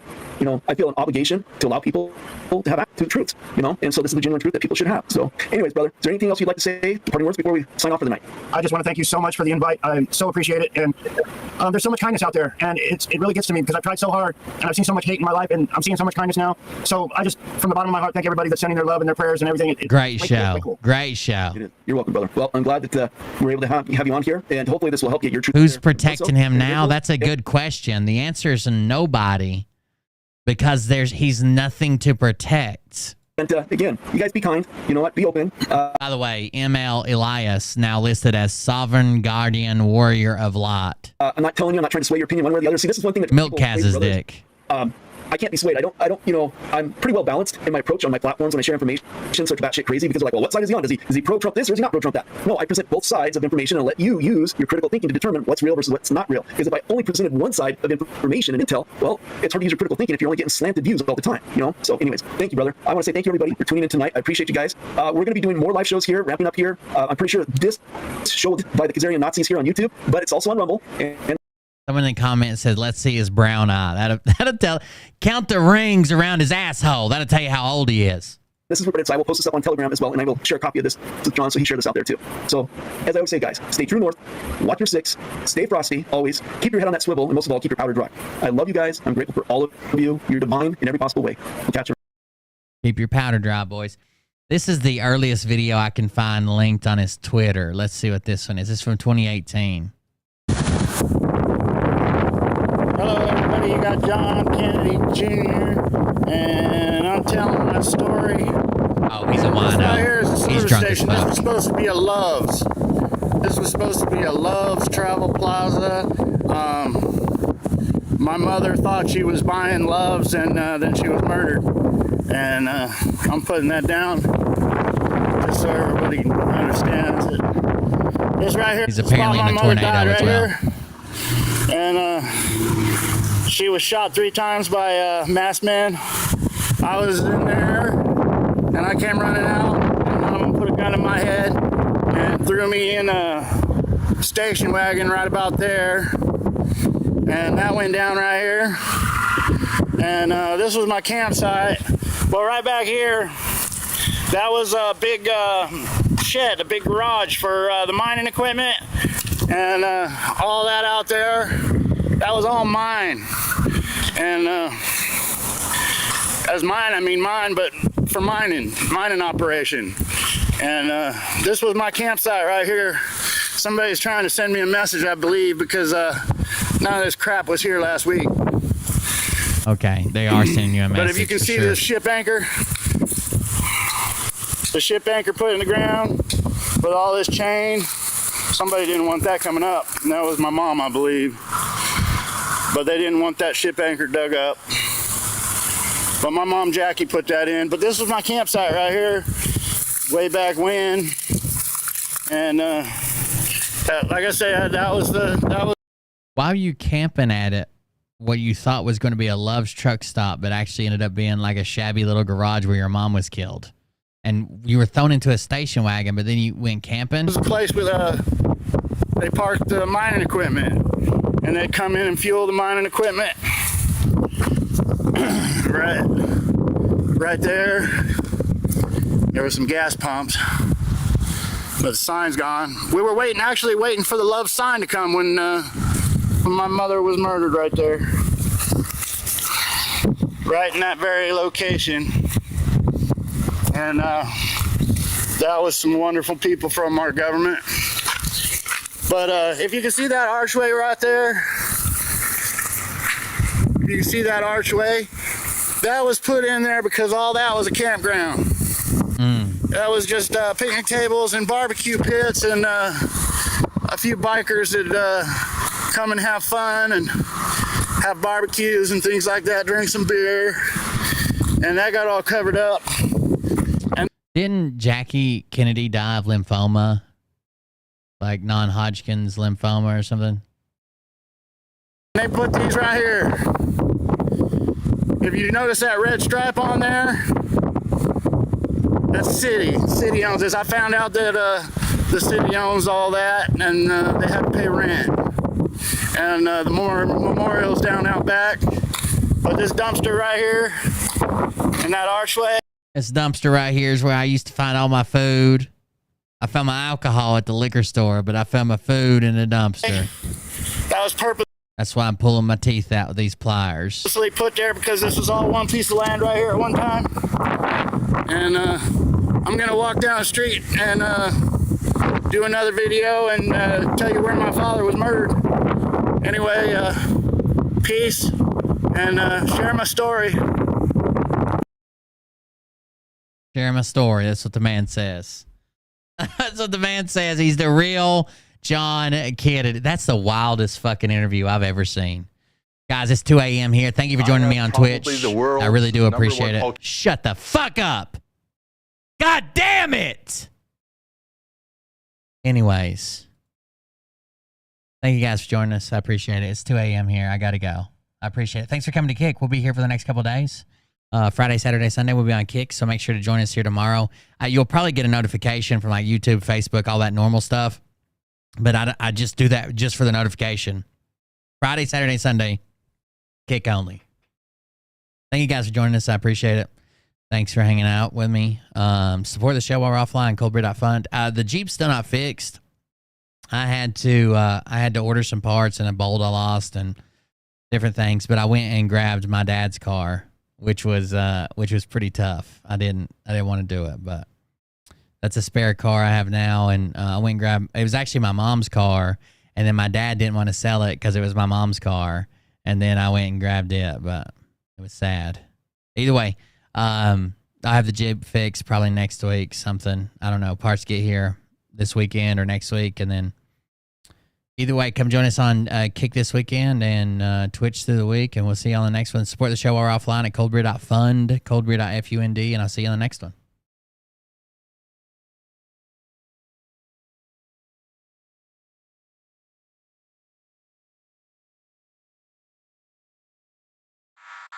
Play, stupid.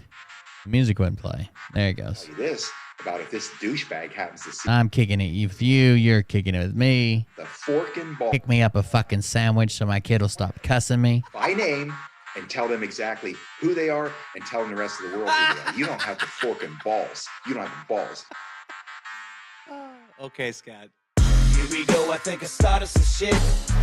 Listen off, it's about to get lit. Get the place in the best, you know that stage is set. You better buckle up, cause you ain't seen none yet. Here we go, I think I started some shit. Listen off, it's about to get lit. Get the place in the best, you know that stage is set. You better buckle up, cause you ain't seen none yet. And they say that I'm a lunatic. Well, listen, bitch, I came equipped with a quick wit and a 6th sense for the stupid shit. Where my true believer? Y'all need Jesus. Praise the Lord, head to the extreme. All these false fucking prophets who profit off of gossip. Worshipping drums, cocking, begging for a throat deposit. Swinging fucking meat hammers like fool in a thong. He's strapped to the shaft, eating his chest like he's King Kong. Starving for attention, I'ma make your gut burst. I'll be your huckleberry, I can quench that thirst. Baby eating lizard people, alien sex. What's next? Trump in a dress, fucking Flynn on his desk. A retard in a vest, climbing up 5G towers, cause you told him if he did, he'd get. Keep your head on a swivel and your powder dry. That's all I gotta say. Started some shit. Piss him off, it's about